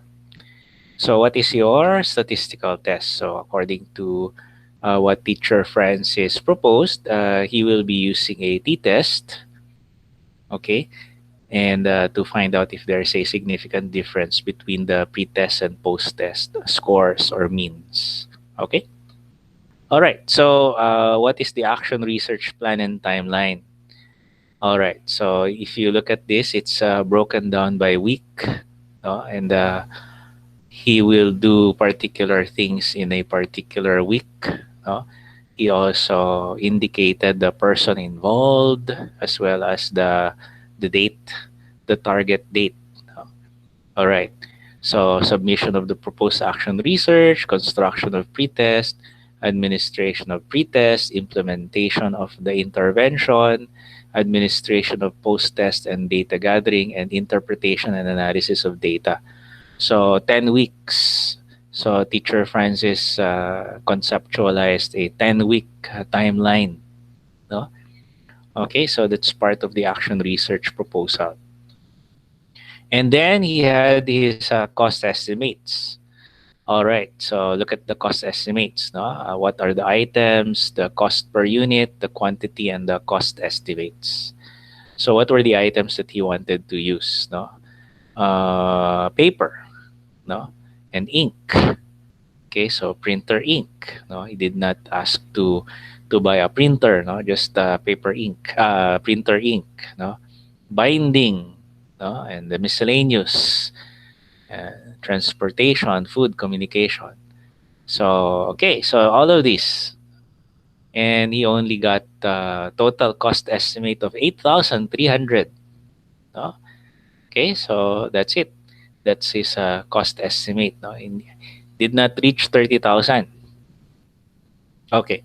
So plan for dissemination. So after he gets his findings, his the results of his action research, uh, he will copy furnish the principal's office and division office and additional dissemination during in-service trainings. Okay, as well as learning action cell. Now, even in conference from school level to national level. So he is very ambitious. He's going to present it everywhere. Okay, so that's the plan. Plano lang naman eh. 'Di ba? Maganda magplano. All right? Okay. So, and then he cites his references. Okay, so alam na po natin yung mga references na yan. No? Siyempre, naka-APA po dapat yan. So, yan lang po ang parts ng ating action research proposal. No, of course, may mga forms po yan na fill up yan. No? Napakaraming forms. Memo assigning pa yan and all that. No? Afterwards, pag na-approve na. Pero ang mahalaga po talaga is the actual format of the action research proposal. Okay po. So, para po ma-approve, no? So, ito po yung ginawa ni Teacher Francis. Alright. Now, let's look at an actual DepEd research, action research na tapos na. No?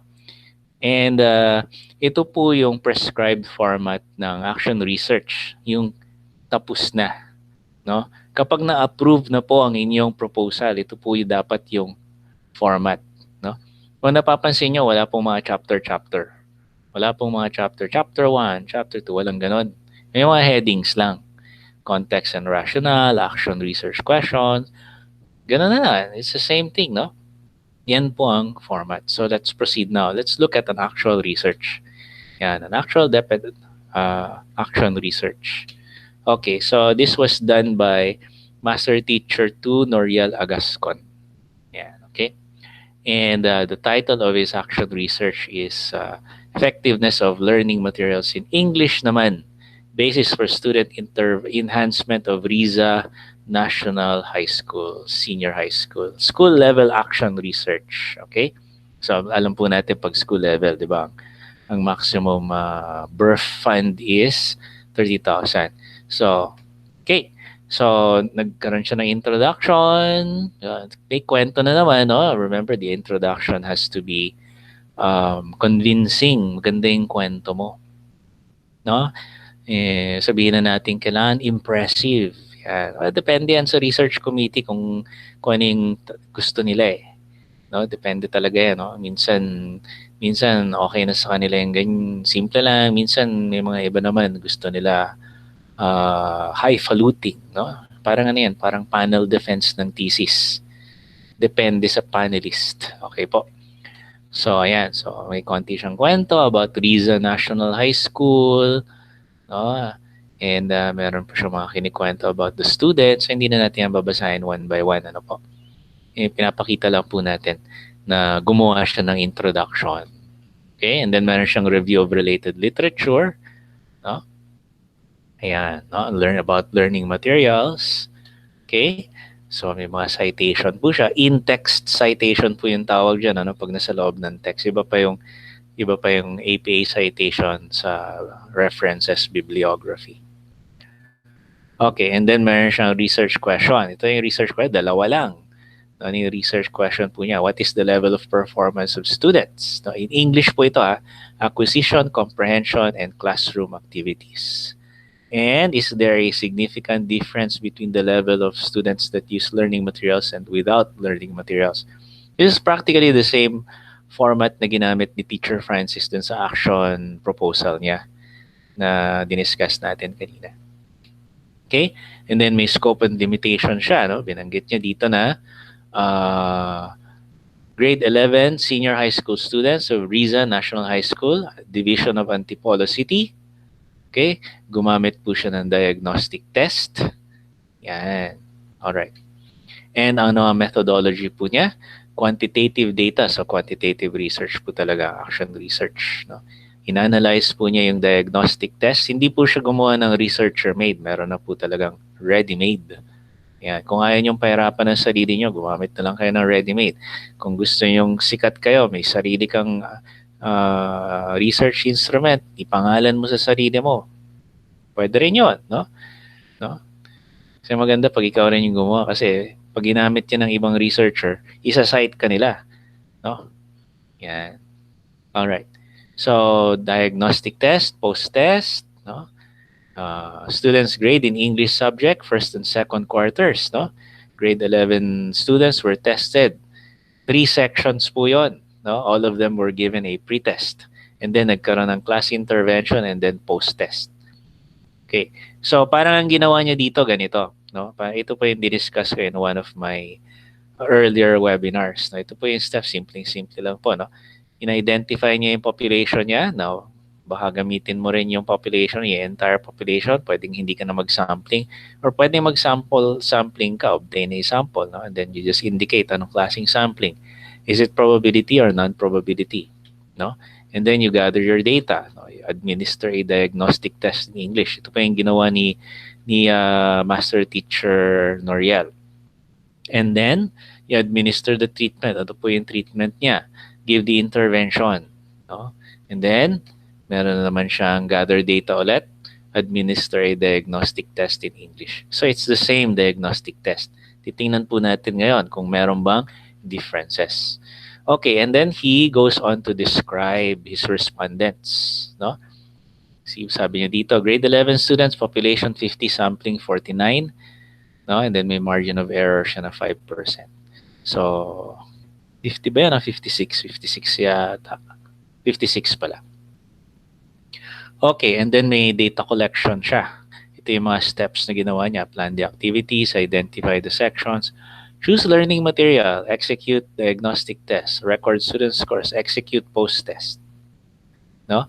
Gather the grades, analyze the data gathered, interpret the result of data gathered, and then suggestions and recommendations. And then, ayan na, learning material. Okay po. Alright, so binanggit din po niya yung kanyang ethical issues. No?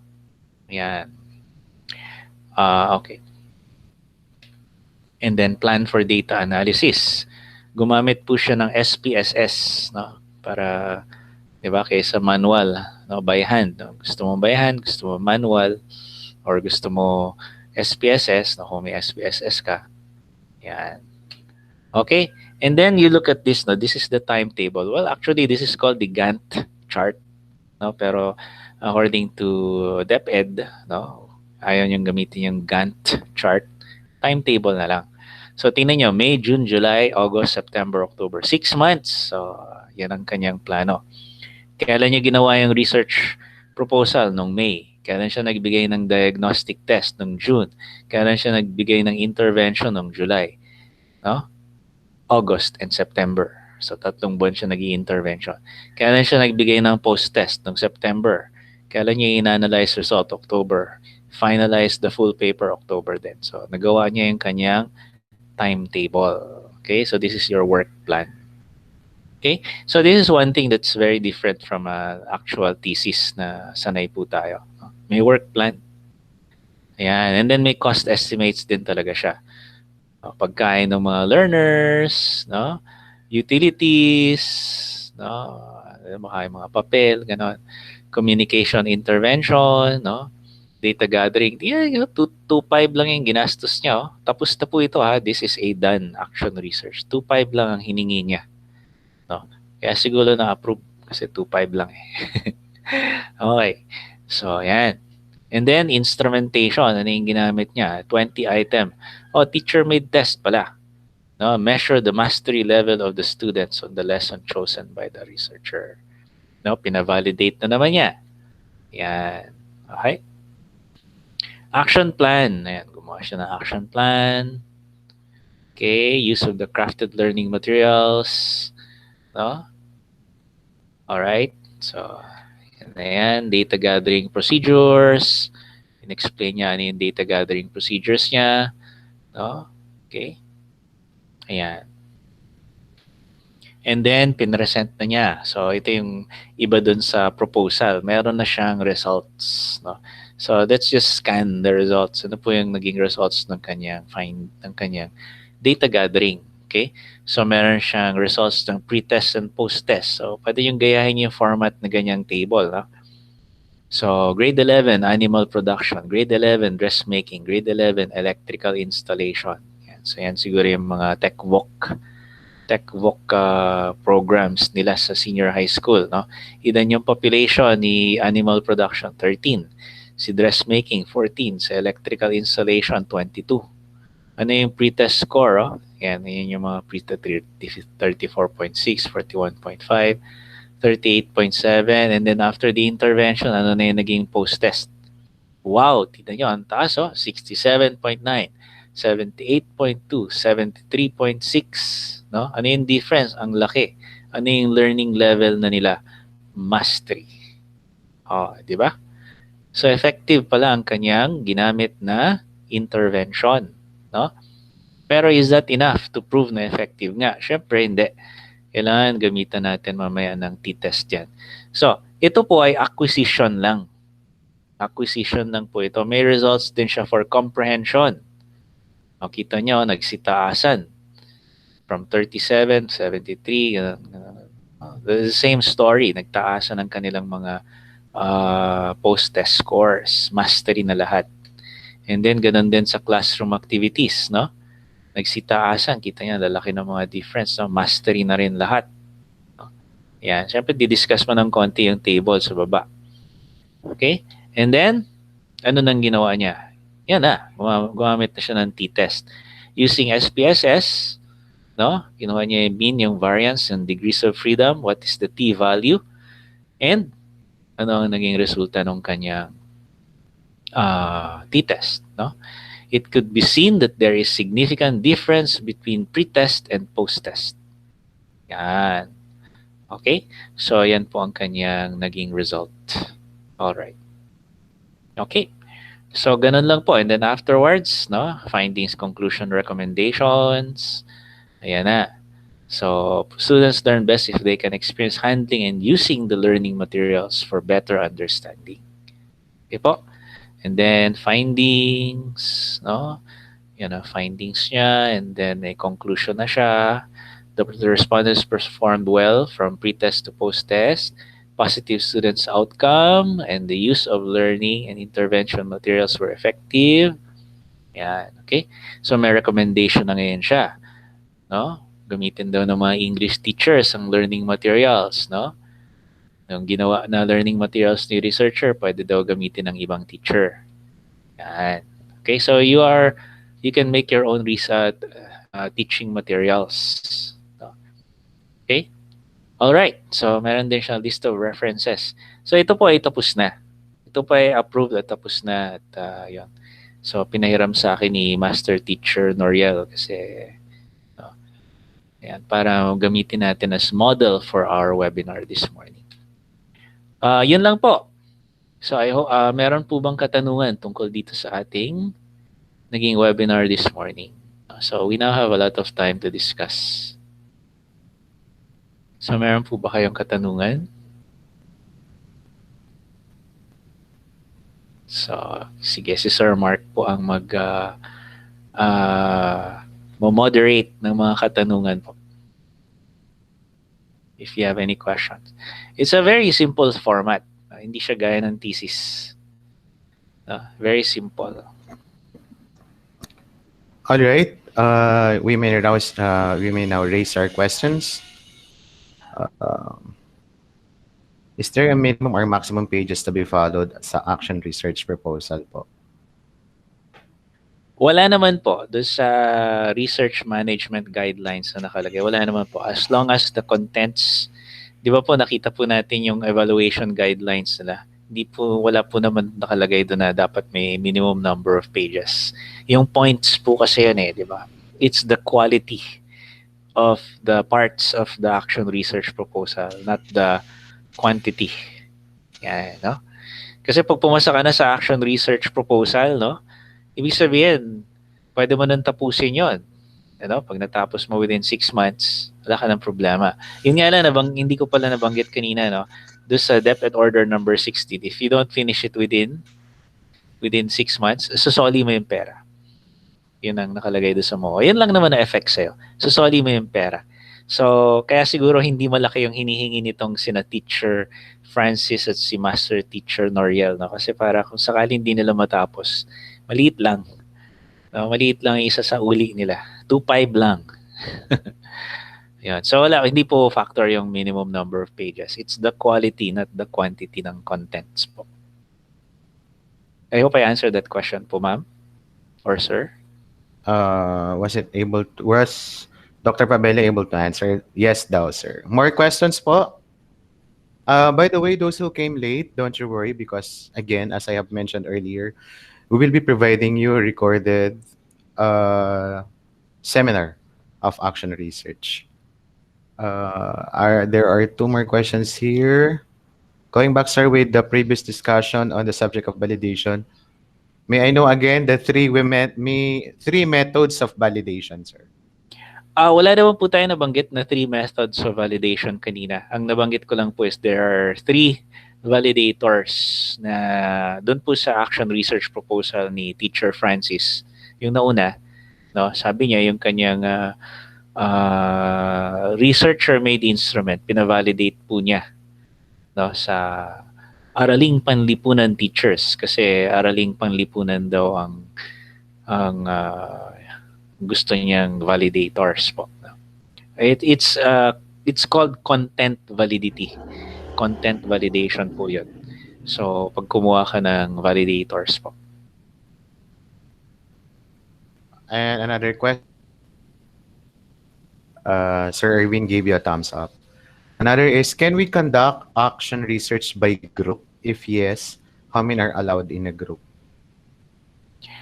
Yan ang you will need to ask no doon sa inyong respective school no kasi depende yun doon sa call for research proposals ano po so far ito po yung napapansin ko ang mga action research po ay solo so hindi po ako nakakita pero ito po sinagot po ni Ma'am Flor Delis Guevara 3 po max sa kanila. So sa kanila po, no, sa kanilang grupo or sa kanilang school po, 3. So it really depends on where you are and what your school is, no? So I cannot really give a blanket answer. No? Pero kung napapansin niyo po yung mga example na sinite po natin, they're all solo. Mga solo research, no? Yan. So I don't know, madadalian pa ba kayo pag solo or gusto niyo group? Yan. Thank you, sir. Another question came in, sir. Dapat po ba ang gagawing action research is solely classroom only? I mean, I'm a DRR coordinator and I want to make an action research about it. But the respondents may include students, teaching, non-teaching staff. Would that be okay daw po? I see. Hindi naman po. Hindi naman po. As we have encountered in the research management guidelines, no, it can be done at in school-wide, meaning hindi naman kailangan, or sa office, hindi naman po kailangan sa classroom lang po. Pero typically kasi dahil kontrolado po natin yung classroom at estudyante po natin yan, no, we don't, mas madali pong kunin yung kanilang kanilang cooperation, no? Kaysa pag co-teachers mo yan or katrabaho mo yan, di ba? Siyempre, hingi ka pa ng, may konting interaction pa yan na kinakailangan. Of course, siyempre, depende yan sa'yo kung magaling ka dun sa mga ganun. Ano. May kiusap ka sa mga katrabaho mo na, uy, pwede ka ba sa action research ko, ganito, ganyan. No? Maganda yung sagot po ni Ma'am Flor de Lis na kaya daw po nagsusolo ang ibang teachers kasi yung points daw po na nakukuha nyo for the action research ay nade-divide kung marami kayo. So parang useless din ano kung halimbawa 10 kayo. Yung points na makukuha nyo divided sa 10. No, parang wala pa yata ako nakitang 10. So sabi ni Ma'am Flor de Lis 3. Thank you Ma'am Guevara for answering the questions. No, so veterano na yata si Ma'am sa action research. Ayan. Dr. Fabella, can I just excuse myself for just 1 minute? My Sige boss is po. calling straight from New Zealand. You Sige can po, keep sige the po. question and answer po. Sige po. Thank you. And then, sabi po ni Sir Irvin, software. I see. Software in technology acceptance model. Okay, so medyo kakaiba yung field pala ni Sir Irvin kaya pala interested siya sa action research. No? Yeah, I think you can. Pwede naman po siguro. Yun nga lang, you have to find a way to test it. Kasi parang ganito po yan no? Sa action research, meron kang proposed intervention. Parang ipa-pilot test mo muna, no? So whatever it is that you're proposing, actually, I don't want to pretend that I understand what you're proposing, Sir Irvin, no? Pero, yun nga po, no? Yung standardization, yung sinasabi nyo po, ipa-pilot test nyo po muna yan. Titingnan po natin kung effective. And the question is, paano mo i-evaluate kung effective? So, gagawa ka rin po ng evaluation instrument. No? Sino po bang makikinabang dun sa inyong instrument? Is it the teachers or is it the students? Sino po ang mag-evaluate? No? So, ang ipapavalidate nyo naman ngayon po is the evaluation instrument or the output. Ano po yung output na hinahanap nyo? Kasi I don't want to pretend that I understand it, no? Pero pwede po yan. I don't see any problems with that. So congrats po Ma'am Guevara, best research pala si Ma'am Guevara best action research. Congratulations Ma'am ha. No? So ba't kayo nandito Ma'am? Best na pala kayo. Yan, gusto niyo ng consultant. Ayan si Ma'am Flor de Lis, best pala. Oh, di ba? Oh, Ma'am Flor de Lis, pwede ba kayong konsultahin? Dalawa daw sila. Sa hati sila. Expert sa statistics yung kinuha niyang partner. O nga naman, para walang problema. No? Para walang problema. No? You have an expert in statistics, di ba mamaya ma-question yung statistical analysis natin. No? Kaya minsan talaga we want reassurances. Sir JP, kapag po non-teaching po, applied research po ang gagawin. Non-teaching. Is that a question or is that a statement po, Sir JP? Tanong po ba yun? I see. Quali na po ba ang focus ngayon, Ma'am Guevara?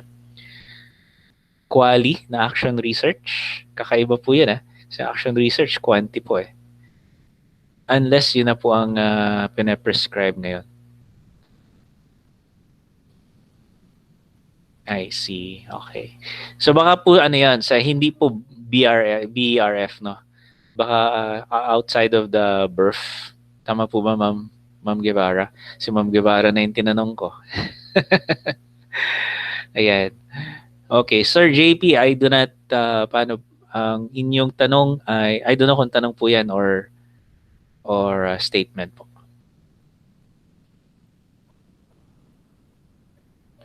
Okay. Statement. Okay. So, Sir JP po ay statement. So, good, good. So, kung statement po yan, at si Sir Irvin ay non-teaching, no, non-teaching po ba kayo, Sir Irvin? If you are non-teaching, then your action research will have to be application, applied. Okay po. And then, ang tanong po ni Ma'am Virginia is to conduct action research if not in your area of specialization. Ay, guidance advocate. Again, this will always depend on who is evaluating your research proposal. No, it will depend on how convincing it is. No, kasi wala naman po nakalagay doon na ang dapat lang pong gumawa ng action research ay teacher, di ba po? Or dapat sa educational lang. Eh, sabi nga po dito, pag non-teaching, pwede naman daw applied research. Yan. So, Ma'am Virginia, I think it is safe. No? Siyempre, proposal naman po yan eh. So, you can propose anything naman po. It's the approval that will make or break your proposal. No? So, just make it convincing. Gaya po ng mga nakita po natin example, make it gawan niya ng magandang kwento. Kasi yun po yung hinahanap minsan ng mga panel, mga evaluator. Maganda ba yung kwento? Maganda ba yung kalalabasan niya? Lalo na ngayon, no? Pandemic tayo and dami-dami nating adjustments. Okay.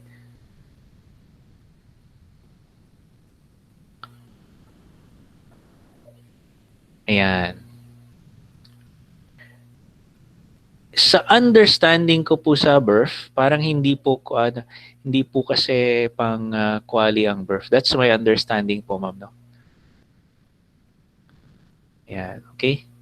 So, ayan, sinagot din ni Ma'am Flor Delis. No? Okay, so meron pa po bang... Ayan, okay. So, ang diniscuss lang po natin yung birth, no? Kasi yun po yung example. Siyempre, marami po yan eh. Iba-iba po ang format, no? Iba-iba po ang focus, no? Ayan. So, general po yung ginamit natin example.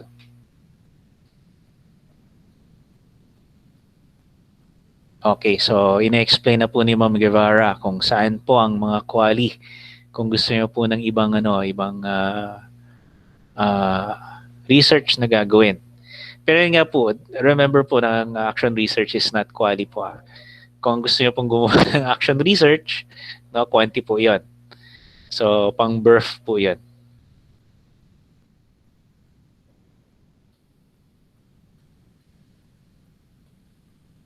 Okay, so okay, sabi ni Sir Jason, is there a minimum or maximum number of participants or respondents in the action research? Wala naman pong nabanggit ano po.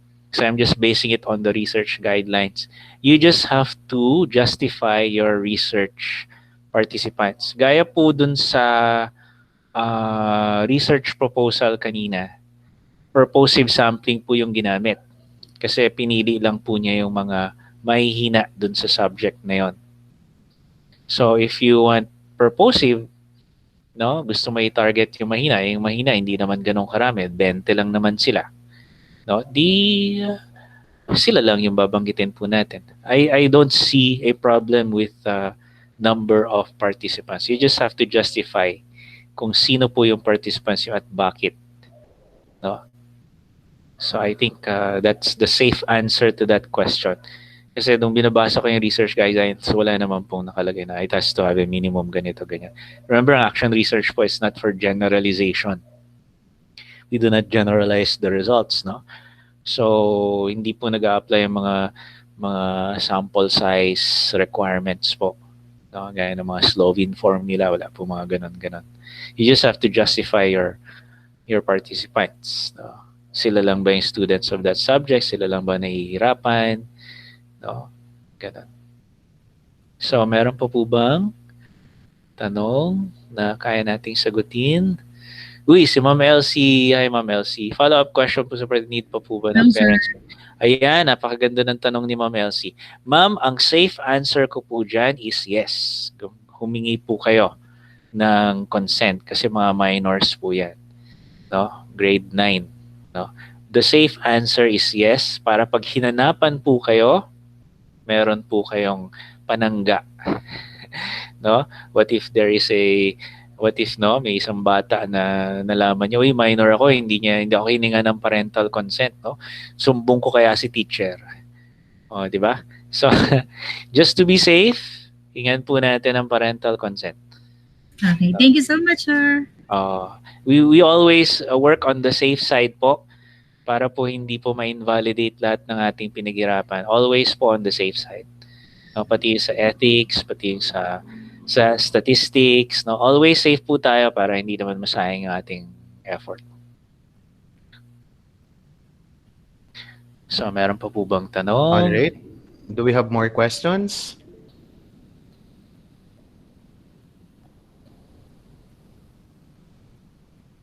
Ah, sabi ni ma'am ay kaya po ako nag-attend sir kasi wala po sa Action Research Monday may meeting. Kami sa Action Research with DO. Tanong ko more on quali kung pwede siya sa BERF. By its very nature po kasi yung action research is quantitative, no? So, my safe answer is baka hindi kasi quali po eh. Wala kang action na gagawin sa quali. You're only going to explore the experience. So, there is no action there. So, yun po ang understanding ko po, no? So, ang nakikita ko po mga birth ay puro action research po. Yan. Intervention. Qualitative sa intervention. Kasi kaya po tayo nag-intervention is to find out if it is effective. Now, pag gusto natin malaman kung effective, ang ginagamit po natin talaga is quantitative approach. Hindi po natin masagot ang effectiveness ng isang bagay using quali eh. No? Kasi you're asking about the quality of the experience. And I don't think it's the proper methodology. Kasi sabi nga po, di ba, para ma-approve ang action research proposal, kailangan po yung inyong methodology is angko po dun sa inyong gagawin. And qualitative may not be suited for the BRF. So BRF lang po pinag-uusapan po natin. Ano? Sabi nga ni Ma'am Flor Delis, marami pong funding na pwede nyong i-avail. So you really need to be guided by the appropriate guideline. No? Di po natin madidiscuss lahat eh.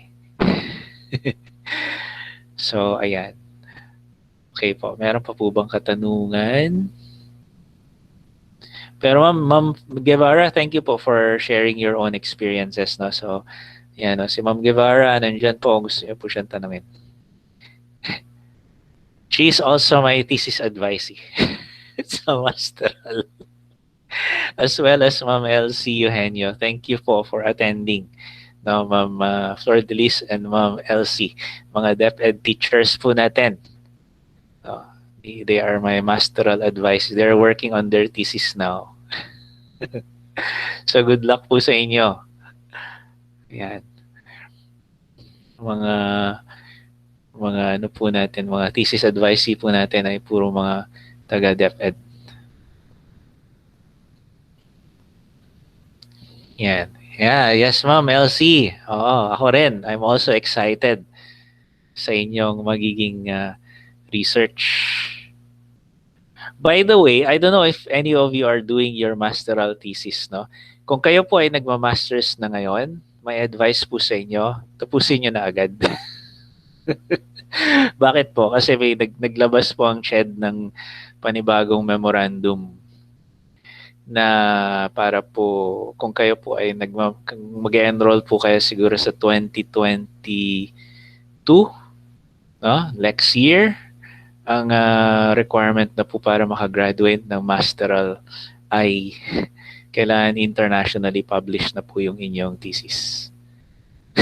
So, So that becomes that becomes a challenge, no? Hirap-hirap na nga gumawa ng thesis. Ano pa, kailangan pa ma-publish internationally. Not nationally, not locally. Internationally. Yun po yung, kasi kulelat daw ang Pilipinas sa international researches. No? We are mahina tayo sa research. The Philippines is mahina sa research. So may tanong po, sige, mas maganda po maghanap tayo ng katanungan. By the way, sir, can I have my thesis study as reference or condor? You want your thesis to become an action research? Problema po kasi dyan, gaano katagal na po yung, tapos na po ba kayo? If it's already done, how old is it? Kasi baka mamaya, ma-question kayo. No? Ma-question kayo sa, ayan. Okay, kasi 'di ba ipapasok niyo po 'yan sa sa action research proposal problema tapos na kayo. Tapos na kayo sa data gathering. So I'm not sure. I cannot say yes safely to that question po, ma'am. Yan. Yes, Sir Erwin, tama po yan. To publish an article internationally is expensive. Yan. Kaya may alternative na po tayo pag sa 2022 po nag-enroll po kayo ng masteral. Meron pong tinatawag na capstone. Kung ayaw nyo ng thesis program, may capstone program. No? Hirap explain yung capstone. Bago na po kasi yung CMO ang CHED na about masteral thesis. Yan. Although, doon po sa ibibigay kong webinar po sa May about how to publish your research, no, I will be giving you tips on how to publish it na hindi kayo, tatry natin maghanap ng hindi kayo mapapagastos.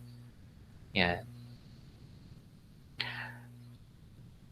Sir, may alam po kayo na site where to publish thesis na free.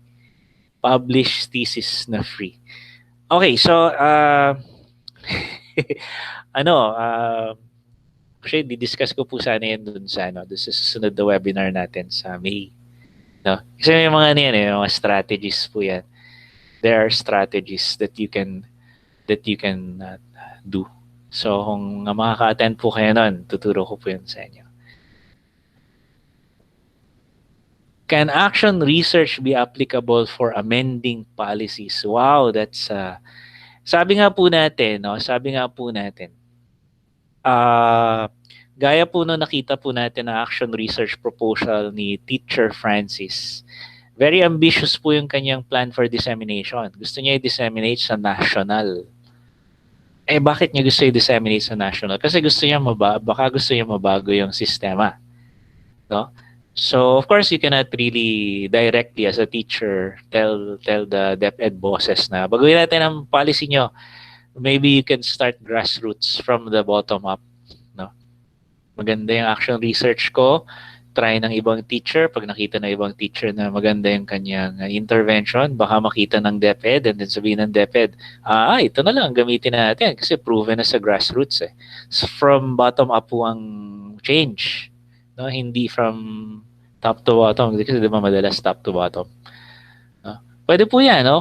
Kung kayo po ay ambitious, you can try that. No? But yeah.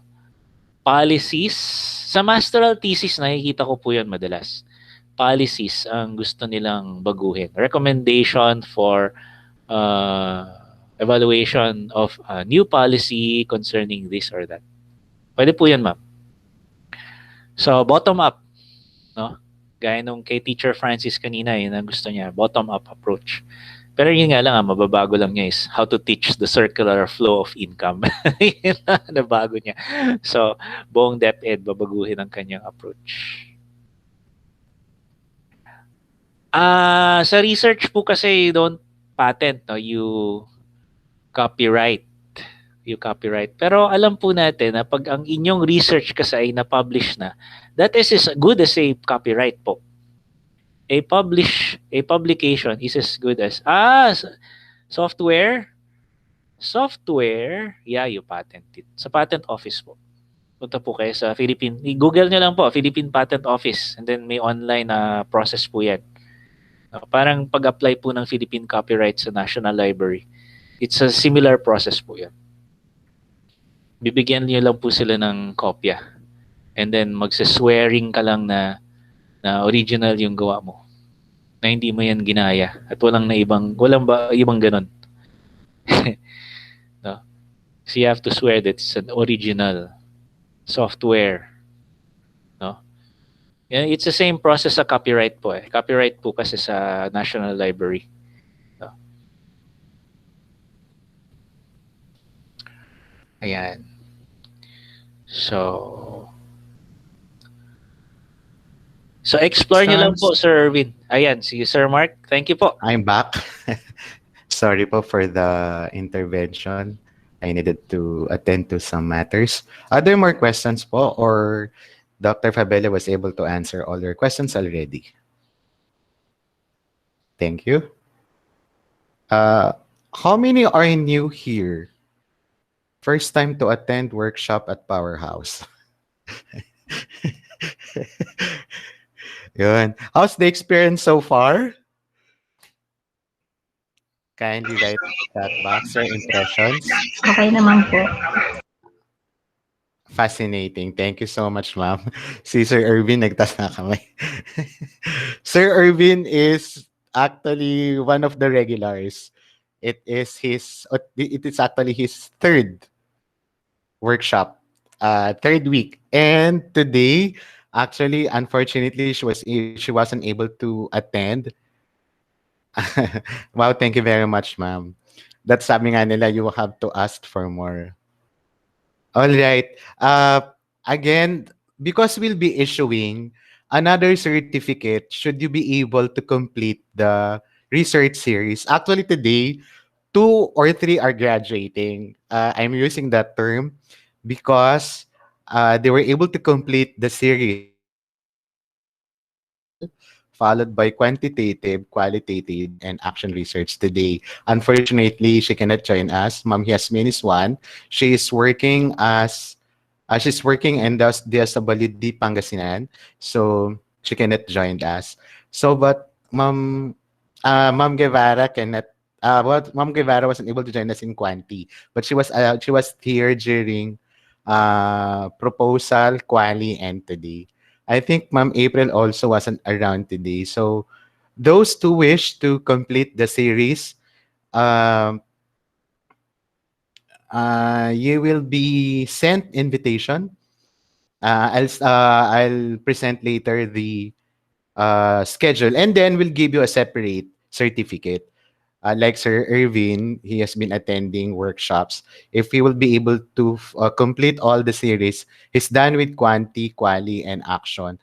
Should he be back by research proposal on May 2, and then Chapter 1 and Chapter 2, and then we'll be issuing a different certificate that contains more number of hours completing the a formal training for research writing workshop. So we'll keep you posted on our official Facebook page.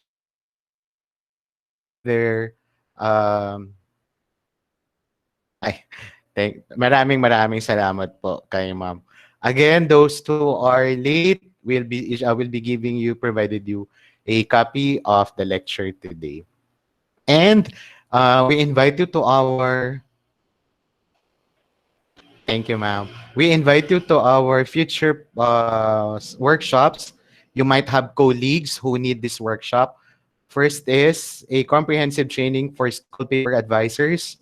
We tag it as News Flash. That would be on May 11, 13, 18, and 20. The theme is campus journalism thriving in the new normal. So should you have co-teacher who is advising your school paper, you can tell him or tell her that we'll be holding actually a seminar for that.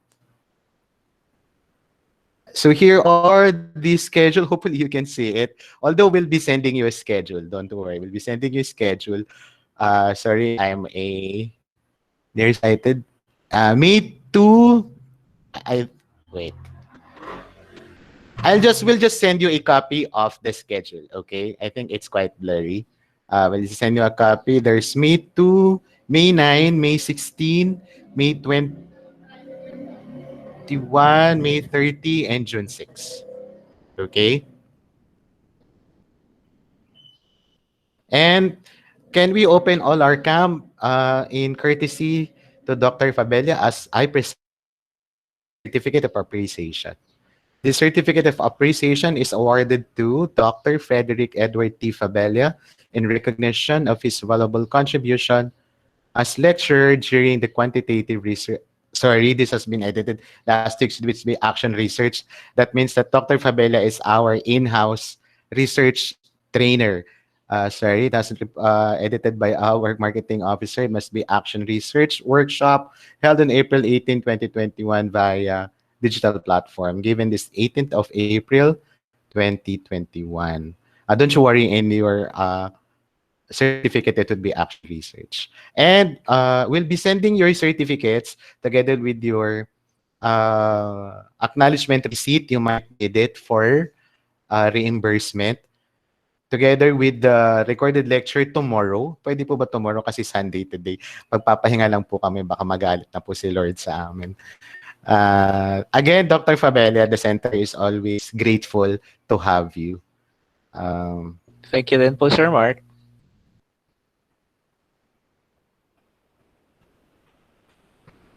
And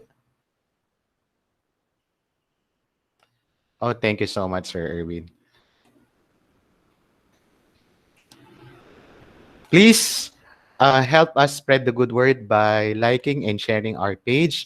That's www.facebook.com/PSC Philippines. If you have already, can we have email po of Sir Frederick? We'll be sending you the email of Sir Fabella po together with the certificates. Don't you worry. With his permission po, should you need him for advisorship. Again, we'll take a short break by this following weekend for Dr. Fabella's sake also. Of course, we always prioritize the health of our lecturer here at Powerhouse, but we'll be back by May.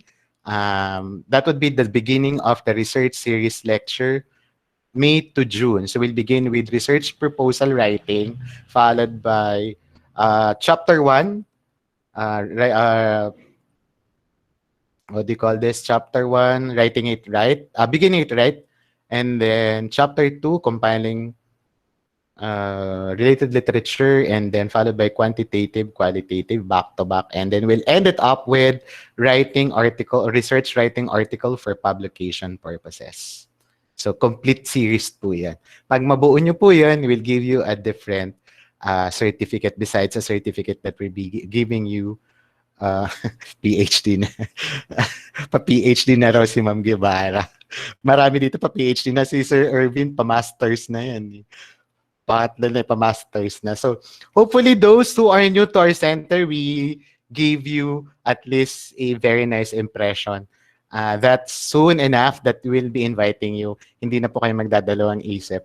Don't worry, again, we'll not scam. We'll always be giving you points of reminders, just that sometimes it will come late at night. We're still working on the CPD, Sir Erwin, don't you worry. Our paper's already on process, but we're requesting PRC to make it retroactive. By the way, we have in-house lawyers, so don't you worry. We'll find time and we'll find ways on how our workshops would be retroactively recognized by the PRC. Okay, but besides the CPD, I guess it's more on the learning experience with the great Dr. Fabella. All right, can we give him a round of applause po? Another yes, sir. Today to our resource speaker, Dr. Fabella, to all the participants who came today, even though it's a Sunday, on behalf of Powerhouse, this has been Sir Mark signing off. Happy Sunday, everyone. Take good care. Thank you. Thank you. Thank you.